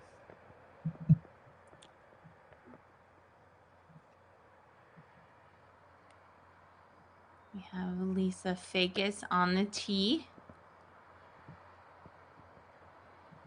Lisa is now tied for 3rd. She's at 1 under for the round, even for the tournament. 8 strokes back of 2nd place. Yeah, so at this point, just trying to, not that she necessarily knows where she is in relation to 1st or 2nd place, but she is just trying to, I don't want to say coast this one in, but play smart and finish this out. Could win you a few extra $100 here. You'd love to get par on this hole, and you'd love to get a par on 18 and walk away. 18 does have the possibility for the birdie, but I think 2 pars to finish off this round is a really great finish. So I think that should be the goal in her mind. I never thought about payouts. I always thought about how well I was going to play that in that round, and that's going to determine, how I felt about my play. Sure. And of course, when you see the leaderboard at the end of the tournament, you want to see your name as high as possible. So I know players, you just want those bragging rights and the confirmation that you're shooting good golf. Wow, and our world champion Paige Bjerkes laces one down the fairway. We'll come back to the booth for a moment. And again, very tight battle here. We've got just holes 17 and 18 to play. It looks like we're going to get a little bonus coverage of our chase card as we've caught up to them here on hole number 17. As of this moment, we're about 2 hours and 50 minutes into the round. So like the previous 2 days, a really good pace. And again, like the previous 2 days, though, we're catching up to the card finally here on 17, and we're going to push forward through those final 2 holes. So much danger. I know we've talked about it quite extensively, and so much challenge to this hole being one of the most difficult holes out here on the course. We invite you to join us this afternoon, as of course we will then bring you the MPO coverage. That's going to start at 3 p.m. Pacific, as we are crowning our first ever champion in both FPO in just a few minutes, and then the MPO side. What's next for you guys over at Bevel, as you guys have been so busy with just opening in the last month and then supporting this event to the extent that you are? What's kind of in the short-term plans here for Bevel? Give us the next 2 to 3 months out. What's going to carry you guys through the summer? Well, we just have so many events going on. So local Bendites wanting to host baby showers, birthday parties. We have music every other week. We're going to have open mic nights. We're going to have trivia nights I've been seeing. Yeah, it's fun. So it's nice to have our schedule settle in a little bit and work in those fun events through the week. And so, I mean, this was a big event on our schedule. So we have exhausted all of our energy into gearing up to be back in the disc golf circuit and to be here this weekend and help out the tournament. And I think it's so fun. And this is what we want to do. We left the sport of disc golf. We left the competitive play to open the brewery, but we always want to be a part of this sport, whether it's through commentary or through sponsoring tournaments and helping tournaments run, where we know that tournament directors and all the volunteers just put in so much time. We want to give back to the sport as much as possible. So it's great to be here, and we have no idea what's going to happen in the next few months, but we're going to slow and steady, just keep chugging along. And yeah, it should be a fun and busy summer. We're expecting to hear and see you guys more as the Disc Golf Pro Tour continues to roll on as well. You guys have graciously been in the booth giving us the shot-by-shot calls, and I know the rest of the disc golf community excited to hear that throughout the rest of the year as well. Currently, Val and I are seeing kind of a locked-up screen on our end. It sounds like the signal has been cooperating on the course, albeit not in our studio. And we're going to see if we can make a slight adjustment here.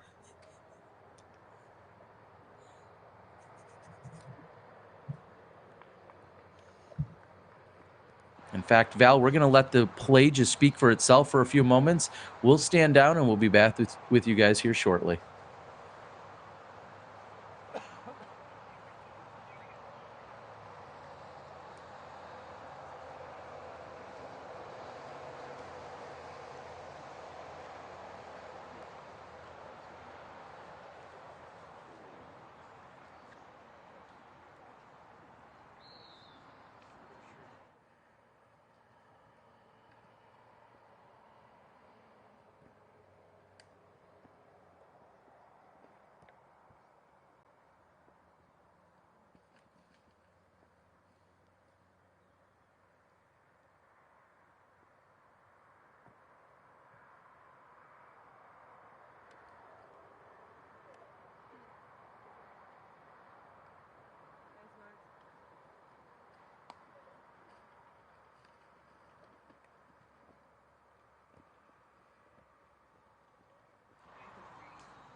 Welcome back, everyone. We are here on the tee of hole number 17. Terry Miller along with Valerie Jenkins.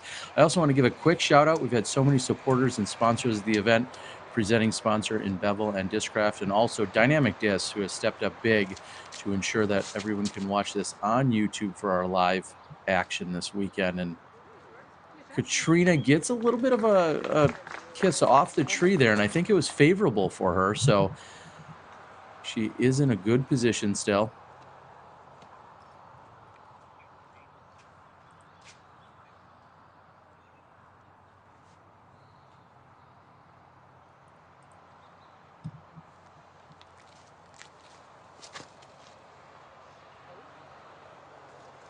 And Pierce lacing her shot with a putter, I believe.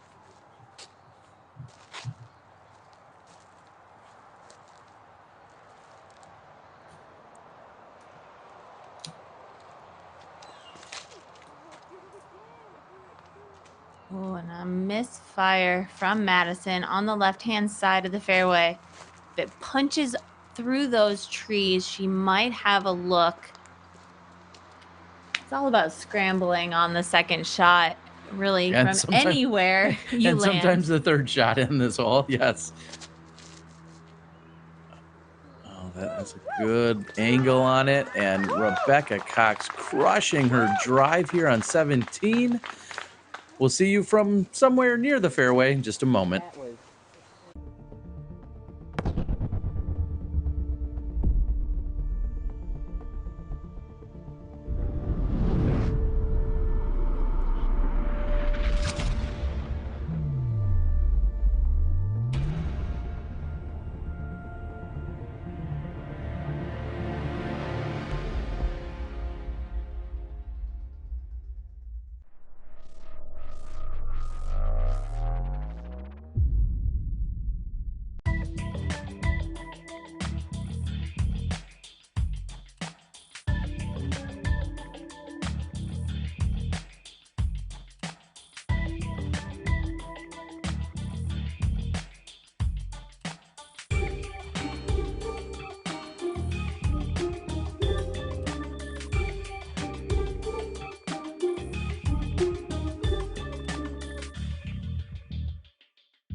So we're just moving to see a few of the final tap-ins here on hole 17 from our chase card. That's, of course, our 2012 world champion, Sarah Hokum. And 2013 U.S. Women's Champion, which the Women's Championships happened on this course so many years ago. It seems like so long ago, but slippery footing here where Madison's drive ended up. Early releasing off the tee, so she is far left on the fairway. There's Calvin Heimberg. So right where he was standing, right in front of him, that's the best opening that Madison has, I think, to get back into the air quote fairway. But let's see if Madison's gonna find another gap through the trees, get a little bit more distance. Yeah, they're around. Yeah, they're on 18. Yeah, Madison trying to get confirmation if they're clear. Is she going for the small gap here, Val? Yes. Oh, yeah, she is, and she nails it. And wow, great shot there by Madison Walker. Risk reward, huge risk, but big reward. That was awesome. She's practicing a little bit of a gymnastics balance over on the logs to celebrate that awesome shot. And we're back in the fairway with Paige Pierce. Paige has played the safe shot off the tee with a slower disc. I believe it's a putter. I think she also has one in her hand.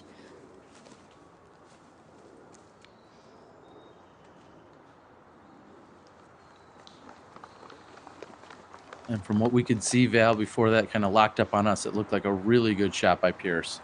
Again, still 0 birdies have been given up by hole 17, even now that our chase card is pushed through. Also, a very clean shot here by Katrina and putting herself on the dance floor. Katrina's going to be looking at a birdie from inside the circle. I love that term. On the dance floor. I got to give full credit to my good buddy Johnny Rumble, PDGA 2540, and also an international travel mate as of recently from the Milwaukee area. Particular hole at one of our local courses, if you got past a certain patch of trees and found yourself putting at all, he just always referred to that as on the dance floor. And then if you hit a birdie, you doing the birdie dance on the dance floor? No, I'm not sure we ever really called it that. Well, I don't know, maybe but sounds like we should. I don't know. Maybe not. Here is Rebecca Cox from that absolute crush off of the tee. Still a lot of trees between her and the basket. Like this wide or slightly wide hyzer route. She can just play it back to the basket. Maybe she could have hung it out a little bit wider, but she will have a look at birdie from there as well. So Katrina's upshot right there, that white disc. Rebecca's just short of that. So a couple of nice shots.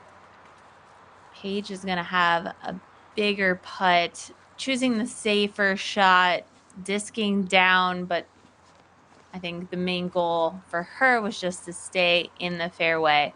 So throwing those slower discs doesn't allow her to hyzer out into the woods, but she does have a big putt ahead of her.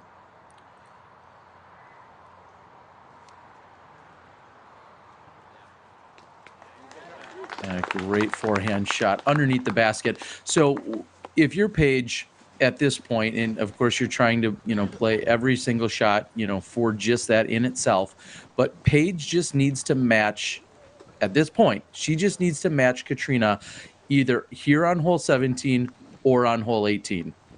That's all she has to do. She can take, as long as she takes the same score as Kat on one of the two holes, she's probably going to win this by one. She's got that 2-stroke advantage right now. And at worst case scenario, like I said, she's either going to match her here or maybe lose one. And if she does, she just has to match her on the final hole. So whether she's thinking of it that way or not, I'm not sure, because she has this 2 strokes with 2 to play. But we'll see what she's going to do and how aggressive she is. She needs this to sit. If it doesn't go in,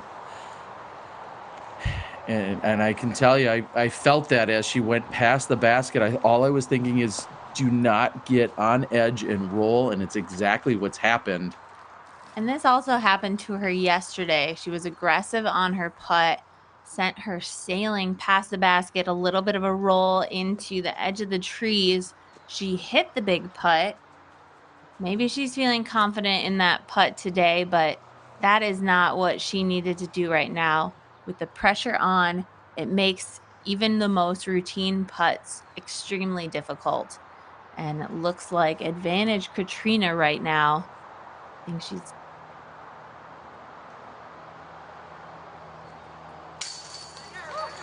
Oh, a great putt there, just sneaking it in for Rebecca Cox. You're exactly right. This is advantage Katrina, maybe not even just from the physical or obvious standpoint of where they are, but just the mental standpoint. Katrina is looking at a birdie, and now Paige has some work to do just to save her par. Now, you mentioned a moment ago that maybe Paige was feeling a little bit of that confidence. Her putt back on 11, her putt on 15. Let's see what happens here. Oh, and she cans it. Wow, that was big. She needed to hit that putt. Imagine missing that putt. It's a slope downhill. She would have sent her sailing about 20 feet past. Who knows what would have happened there? They could have ended up tied going into the last hole. But still, Katrina Allen, she's now putting for birdie. And a great putt for Katrina Allen, keeping the pressure on. She's going to pick up that 1 stroke with that birdie. So she has, in fact, carded the lone birdie out of all of our women for all 54, or should I say, 54 times 3 carry the... Yeah. So there's been 2 birdies on this hole? Is No, that what you're trying to say? I think there's just been 1. Yeah, correct, 2. I don't know. We're going to move on to 18. Let's close this out. Holy cow. And I'm even flustered, Val. Yeah, you look flustered. Take a break. We'll talk about hole 18. It's a par 4, 600 feet. Slight dog leg setup here. So want the drives to land in this position. It's all about the second shot where it becomes a little tricky. We've got low ceiling because of the trees, but underneath those trees, hoping to land themselves in the middle of the fairway. We have OB circling the basket right at circle 1's edge. So the basket really comes really close to the out of bounds. They're throwing drives for their upshot. So it's a fast disc. Let's hope that they land in bounds. But we know that Kat is going to be running at a birdie here if she wants the opportunity to win. Paige needs to match that in order to keep that lead. So it's all built up to this last and final hole. Paige only has a 1-stroke advantage. And what more could you ask for as we're closing out here during the first year of the Portland Open, this great battle that's unfolded. as you just said, Katrina is down 1 stroke. And now here's a little bit of interesting history, and it's recent, being the previous 2 rounds. Paige Pierce, hole 1, takes the birdie. Or round 1, takes the birdie. Round 2, takes the birdie. Katrina, she made the long putt on the first round to take the birdie, but she did not get it. So if Paige can go 3 for 3 this weekend on birdieing hole 18, she will be crowned your champion. And you never know, again, with the tension building as it is on this very last hole. 1 stroke is not enough to get comfortable. Paige needs to attack this if she wants to win this tournament. 1 hole left, 1 stroke difference. Wow, and again, look at that separation. We're kind of back to the battle that we've seen throughout these last 4 or 5 years. It seems to come down to these two. Val, anytime you were at the event, you were always right there in contention with them as well. But right now, we've got Kat and Paige distanced from the field and just 1 stroke separating them. But first, we're going to have Lisa Fakis throw her second shot here on 18.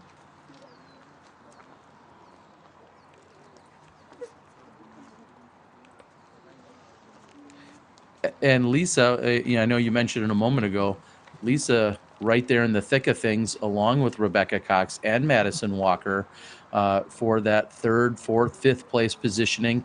Right now, Rebecca sits at 1 under and sits in 3rd by herself, and Lisa sits in 4th. So Madison's currently in 5th place, 1 stroke back behind Lisa.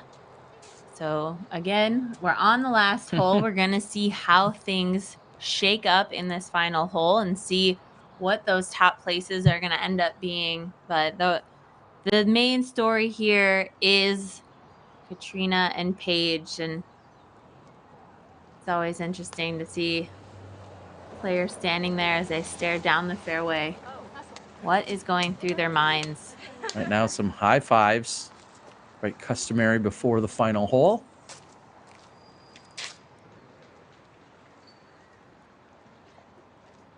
And we saw just a moment ago before the high fives, Katrina took a very deep breath as she was standing there on the tee getting ready.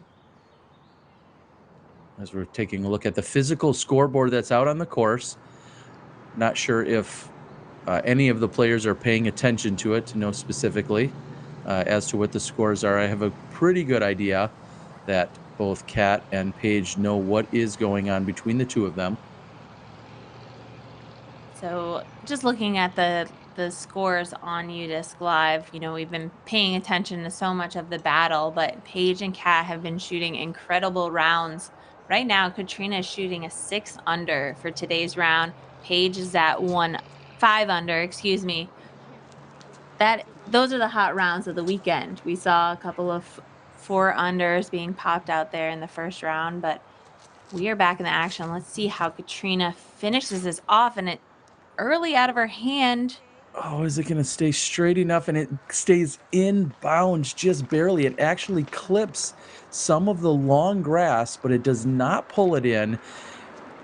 And Katrina Allen is in bounds just a few feet off of the OB line.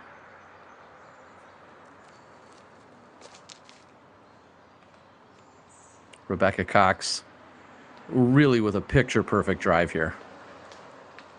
Until it just barely scoots out of bounds. I thought it was so good. It got a little more action than I expected. It was just a bit tighter to the OB. It will likely be OB for Rebecca Cox. I'll take the blame for that one, Rebecca. I thought it was perfect.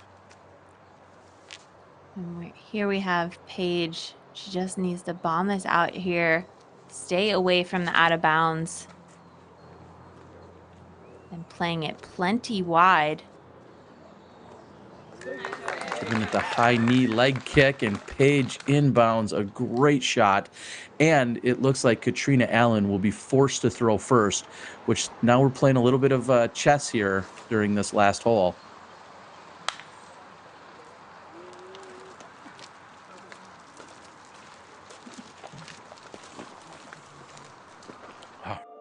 practice a lot. It's a vice. An escape from stress, from work. It's my chance to just get away during the week. It's like meeting up with an old friend, you know?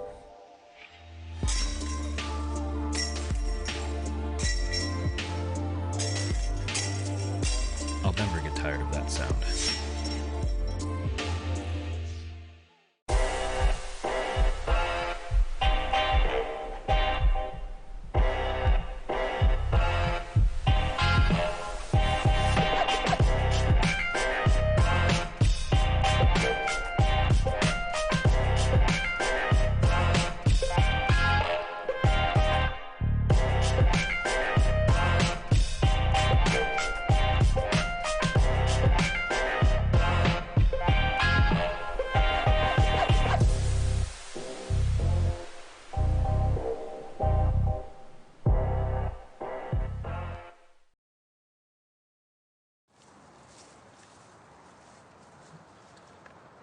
And welcome back. It looks as if we're getting the retrieval of Madison's OBT shot here. Thank you again to the spotters that have been out here all weekend, or even just today. Regardless of how much time you gave the tournament, we appreciate each and every one of you. So Val, let's briefly break down what might be going through both Katrina and Paige's mind at this moment, because I believe Katrina will have to throw first. Is that going to affect what we're going to see out of Paige in terms of how she responds and whether or not she thinks about if she needs to push it? Possibly. I mean, if Katrina throws out of bounds on the second shot, that opens the door for Paige to just throw a couple of very safe shots down the middle of the fairway. We know Katrina off of the drive pulled it a little bit too close to that out of bounds early on the left, while Paige had a little bit of a relieving shot out in the middle of the fairway. So we know that those players, maybe Kat's feeling a little tense, Paige might be feeling relieved. And so thinking about those situations, Paige cannot let up right now. She cannot get comfortable. I've said that a few times. So Paige needs to keep gunning for it. So really, regardless of what Kat does, Paige needs to stick to her aggressive game plan.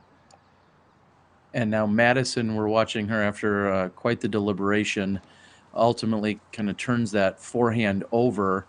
And unlike yesterday, Madison didn't take advantage of what we saw on some of the MPO side, where some of the players actually brought that disc back off the line of play, and she could have actually moved back out into more of the fairway to give herself a better angle there. She didn't take advantage of that, and this is the shot possibly of the tournament for Katrina Allen.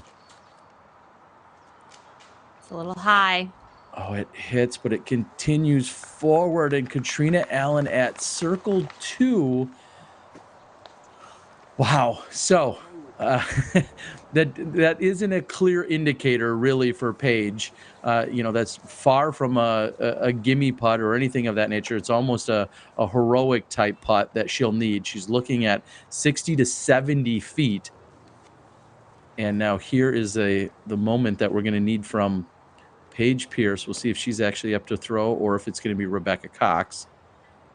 And we're looking at Katrina. She has 4 putters cradled in her arms. She'll have to determine which one is going to be best to go after that long putt. Regardless, she's for sure going to be running at that putt. There's no doubt. It's going to be interesting to see the play from Paige. I mean, it's going to be a huge bonus if Katrina is able to make that outside circle 2 putt. And there we go. We have, I believe that was Rebecca. Yeah, a little bit of, as we were trying to get everyone in position, it seemed like as if there's maybe even a little confusion within the gallery. And now Paige is lining up what might be her first forehand of the tournament that we've seen from her.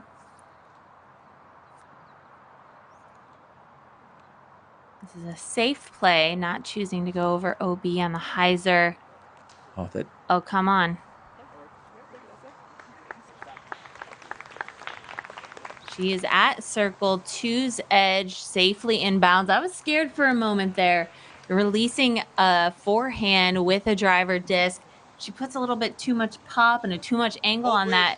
She could have went out of bounds. So scared me for a minute with that low shot, but she's safely inbounds.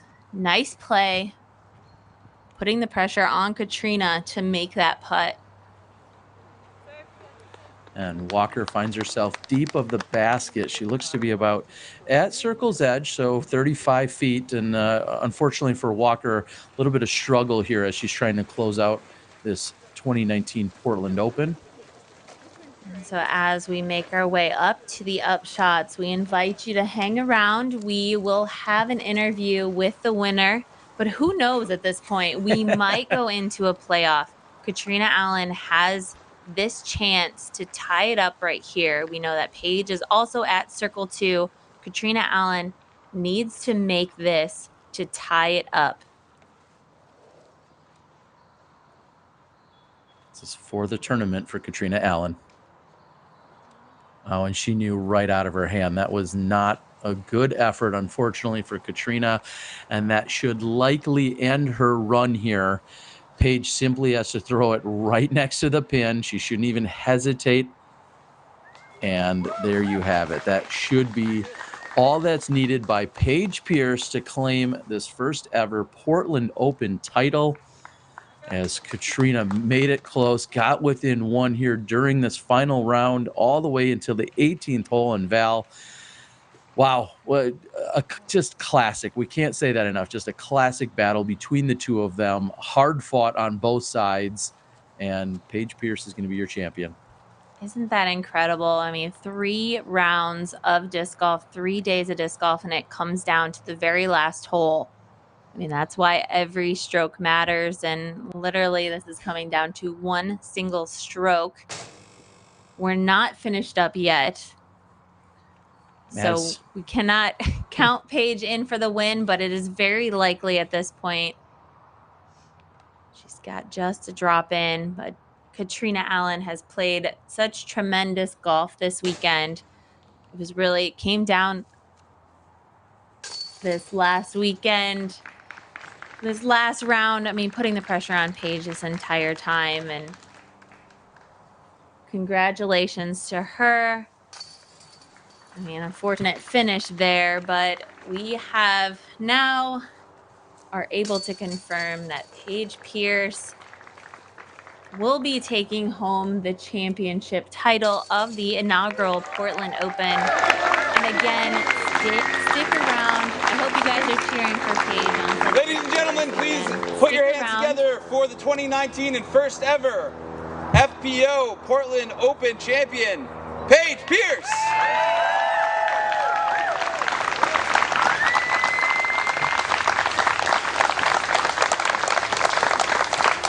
As we see Paige walking off after tournament director Jeff Spring announcing it to the gallery that Paige is your champion. Good friend Tita Oakley giving her a hug. And the gallery move forward. They're going to tabulate their scorecard. There's Seth Muncy, Disc Golf Strong. Huge influence on so many of our professional players, helping out and getting our players ready for both before their on-course action and even in cool down. Paige Pierce, after she does interviews, after she collects herself, she'll probably still do a cool down routine because Seth Muncy and Disc Golf Strong have had that much impact on our players. So first and foremost, congratulations to Paige Pierce on the hard-fought victory, well-deserved, and also a huge congrats go out to Kat on such a great battle, pushing her all the way to the end, making every single throw matter on all the way until we get to that 54th hole of the tournament. Crazy. And really, as commentators and as spectators, whether you're on site or you're watching at home, what more could you ask for? I mean, just great battle, great play, and a great course. Maybe they can even have a celebratory great beverage of sorts. You know anyone? Exactly. But it has been a very competitive weekend, and that just makes for awesome disc golf spectating, whether you're there on the course or you're watching the live coverage. I mean, you have to stick around until the very last putt to see who's going to win. And it was so fun. It's so fun calling shots like that and seeing the whole story unfold. And I mean, Paige, she was kind of up and down throughout the whole weekend, wasn't hitting a ton of putts, drives. You couldn't really just assume she was going to perfect any one of those shots this weekend, but she ends up the winner. Today, she was just lights out with these big putts to save par, to save birdie, to save eagle. Incredible putting by Paige today on the big putts. And that, I think, really saved her, and that pushed her to the win. Well, and that was what did separate her, as you just said. 2 clutch putts, possibly the most clutch putts we've seen from her this year. One of them being on hole number 11, when she takes that birdie, which was just incredible. And then also on hole 13 to take the eagle, which is of course very impressive. And then I think back to hole 17 when everything's really on the line, and she potentially could have went into the final hole tied, maybe not feeling as confident, but instead she makes that putt on 17, that comebacker for the par to keep her with that 1-stroke advantage. Just so incredible. I'm looking at it and seeing she went 5 down in the last 10 holes of play. She went 5 down, with one of them being an eagle, where she outdrives a 440-foot hole. That was insane. I mean, you have to talk about how clutch that was for her entire afternoon as she closed things out. And Katrina, I'm also just looking at her scorecard. She had 7 birdies out here today, and that just wasn't enough to catch Paige. And and they yet again have pulled themselves away from the rest of the field as we're looking at Katrina's scorecard. 7 birdies there through the middle of the course. A very clean scorecard throughout, of course, having just that little blemish on holes 2 and 18. Lisa Fakis ended up moving up 2 positions. She gets into a tie for the lead, or for the, I was going to say the podium spot, a tie in 3rd place along with Rebecca Cox. So overall, great performance by them. Madison slips down a few spots into that 5th place position, but an all-around really great weekend. Some really good golf. I feel like in just a few moments, we're going to have Jeff Spring, our tournament director, catch up with Paige Pierce, our champion. And I see them off in a distance. And as soon as we get counted in, we're going to throw it to them out in the field in just a moment. Yeah, and I just love that we get to hear from the winner, from the champion, to hear what the thought was going into those last few holes. And I'm glad Jeff Spring is here with us from Vermont, bringing us this incredible tournament. So we're going to catch up with them right now. Let's hear from them.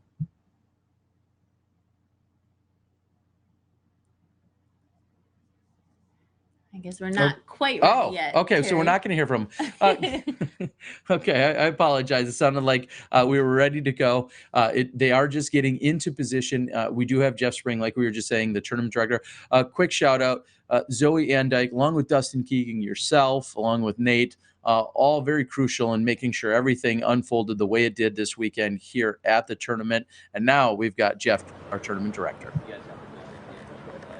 Thanks, Terry and Val. I'm Jeff Spring. I'm the tournament director of the 2019 Portland Open, presented by Bevel Craft Brewing. I'm here with the FPO champion, Paige Pierce. Paige, congratulations. What a round. Thank you so much. So take us through the home stretch. It was pretty tight. You and Katrina Allen were battling all day. What was it like out there, and what was on your mind? That I needed more strokes. You know, out here there's danger on every hole, and with Katrina chasing me so close, it's, I wanted every stroke possible, especially knowing that she can 318, she can 317, and so I was just trying to get myself in good position to run at birdies. Absolutely, and you and Katrina have battled all year, really. It's been a theme through the last few years, but it's kind of re-emerged here. How does this one feel, winning this one, because you guys have gone back and forth a little bit? Yeah, well, it's a pro tour, and these are the biggest events that we play, so it feels amazing. It's an 11-event series, and I think with this win, I'm not sure what the standings will be, but I think I was only 5 points behind Katrina, so it'll be a tight race for, the remainder of the year, and I think that was the biggest gallery that we've had yet this year. So it just felt really good to perform and execute the shots I needed to win down the stretch. Absolutely, and talk to us a little bit about this course, this tournament. It's the first year here. We're glad to come to Portland, and we got a 3-week stretch here in the Portland metro area. What do you think about Disc Golf City? What do you think about the course and the event? I mean, I think Portland is like Oregon itself is one of the most beautiful states, and then the golf that we get to play while we're in Oregon is phenomenal. You guys, I'm sure you've been watching the coverage. The course is so beautiful, and even though it doesn't have like thick trees like you would assume in Oregon, the fairways are super tight and it's very challenging, and every shot keeps you on your toes because there's so much danger present, and being here for 3 weeks is just icing on the cake, I think. Absolutely. Well, we're excited to have you back next year as well and see what the rest of the tour brings. Any closing thoughts as we wrap up the Portland Open? No, just good job. It was incredible. We had spotters on every hole. Some of them had 2 spotters, and with this long grass, like, necessity. So, I mean, just well-ran tournament, and I'll be back. Yeah. Absolutely. Congratulations. Before we throw it back to Terry and Val, I just want to thank the Stumptown Disc Golf Club for prepping the course with us. We want to thank Discraft for being one of the presenting sponsors, and of course Bevel Craft Brewing for being here. Thanks to the DGBT, and hey, if you're watching, come on back at 3 p.m. We're going to have live coverage of FPO lead card. It's an exciting battle. There's 4 players that are within striking distance. We're going to have live action right here with Nate Doss from Bevel Craft Brewing replacing Val. Thanks, Terry and Val. We're going to throw it back to you in the booth, and signing off from the FPO, your champion, Paige Pierce.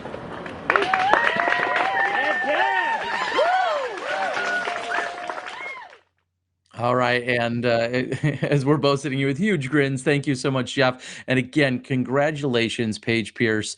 Certainly, she's very accustomed to giving those speeches, as she's won so often. And to take home the trophy and the title here at the very first iteration of this event, that's got to feel a little extra special. It does, and I kind of got goosebumps there, like that moment where the tournament director announces that you're the champion of the tournament. You're silent, and then the crowd cheers for you. I mean, there's no greater moment in a competitive sport. So congratulations to Paige. Soak that in as we ramp up this West Coast swing and more tournaments ahead of us. But it's been so great to cover this tournament. I'm so glad that we're at Blue Lake Park, such a challenging course, and the FPO division just put on such a great show. They really did, and I know we've said it, that classic battle, those two were, it was very close going into it today, but then Paige and Kat just pulled themselves away. They decided to battle just between the two of them, and ultimately, when it was all said and done, it looks like Paige has regained the momentum as I was trying to give it to her. These two, it seems like it's one or the other lately, and well, advantage Paige this weekend. So we're going to start to sign things off. We want to thank all of the cameramen hustling around out there this weekend to give us all of the shots, doing just a tremendous job. As Jeff mentioned, Stumptown Disc Golf, thank you guys for the prep and the way that the course looks. We have to thank Dynamic Disc for making sure that we have the live broadcast in a number of places, but also featured on YouTube. So thank you for that. Of course, then we have our presenting sponsors, Discraft, who's a sponsor of both Val and Nate, along with the tournament as they present it, and Bevel. I mean, the best beer that I've ever had in Oregon. I mean, how could you go wrong? We're excited to welcome you back, as Jeff said. That'll be at 3 p.m. We'll bring you the MPO card today. So I'm going to sign off. Johnny V, back at the controls. Thank you for everything you're doing there. Val Jenkins, our 4-time women's world champion, and myself, Terry Miller, the disc golf guy. Thank you. Congrats, Paige Pierce. And we'll see you this afternoon. You step inside the Smashbox.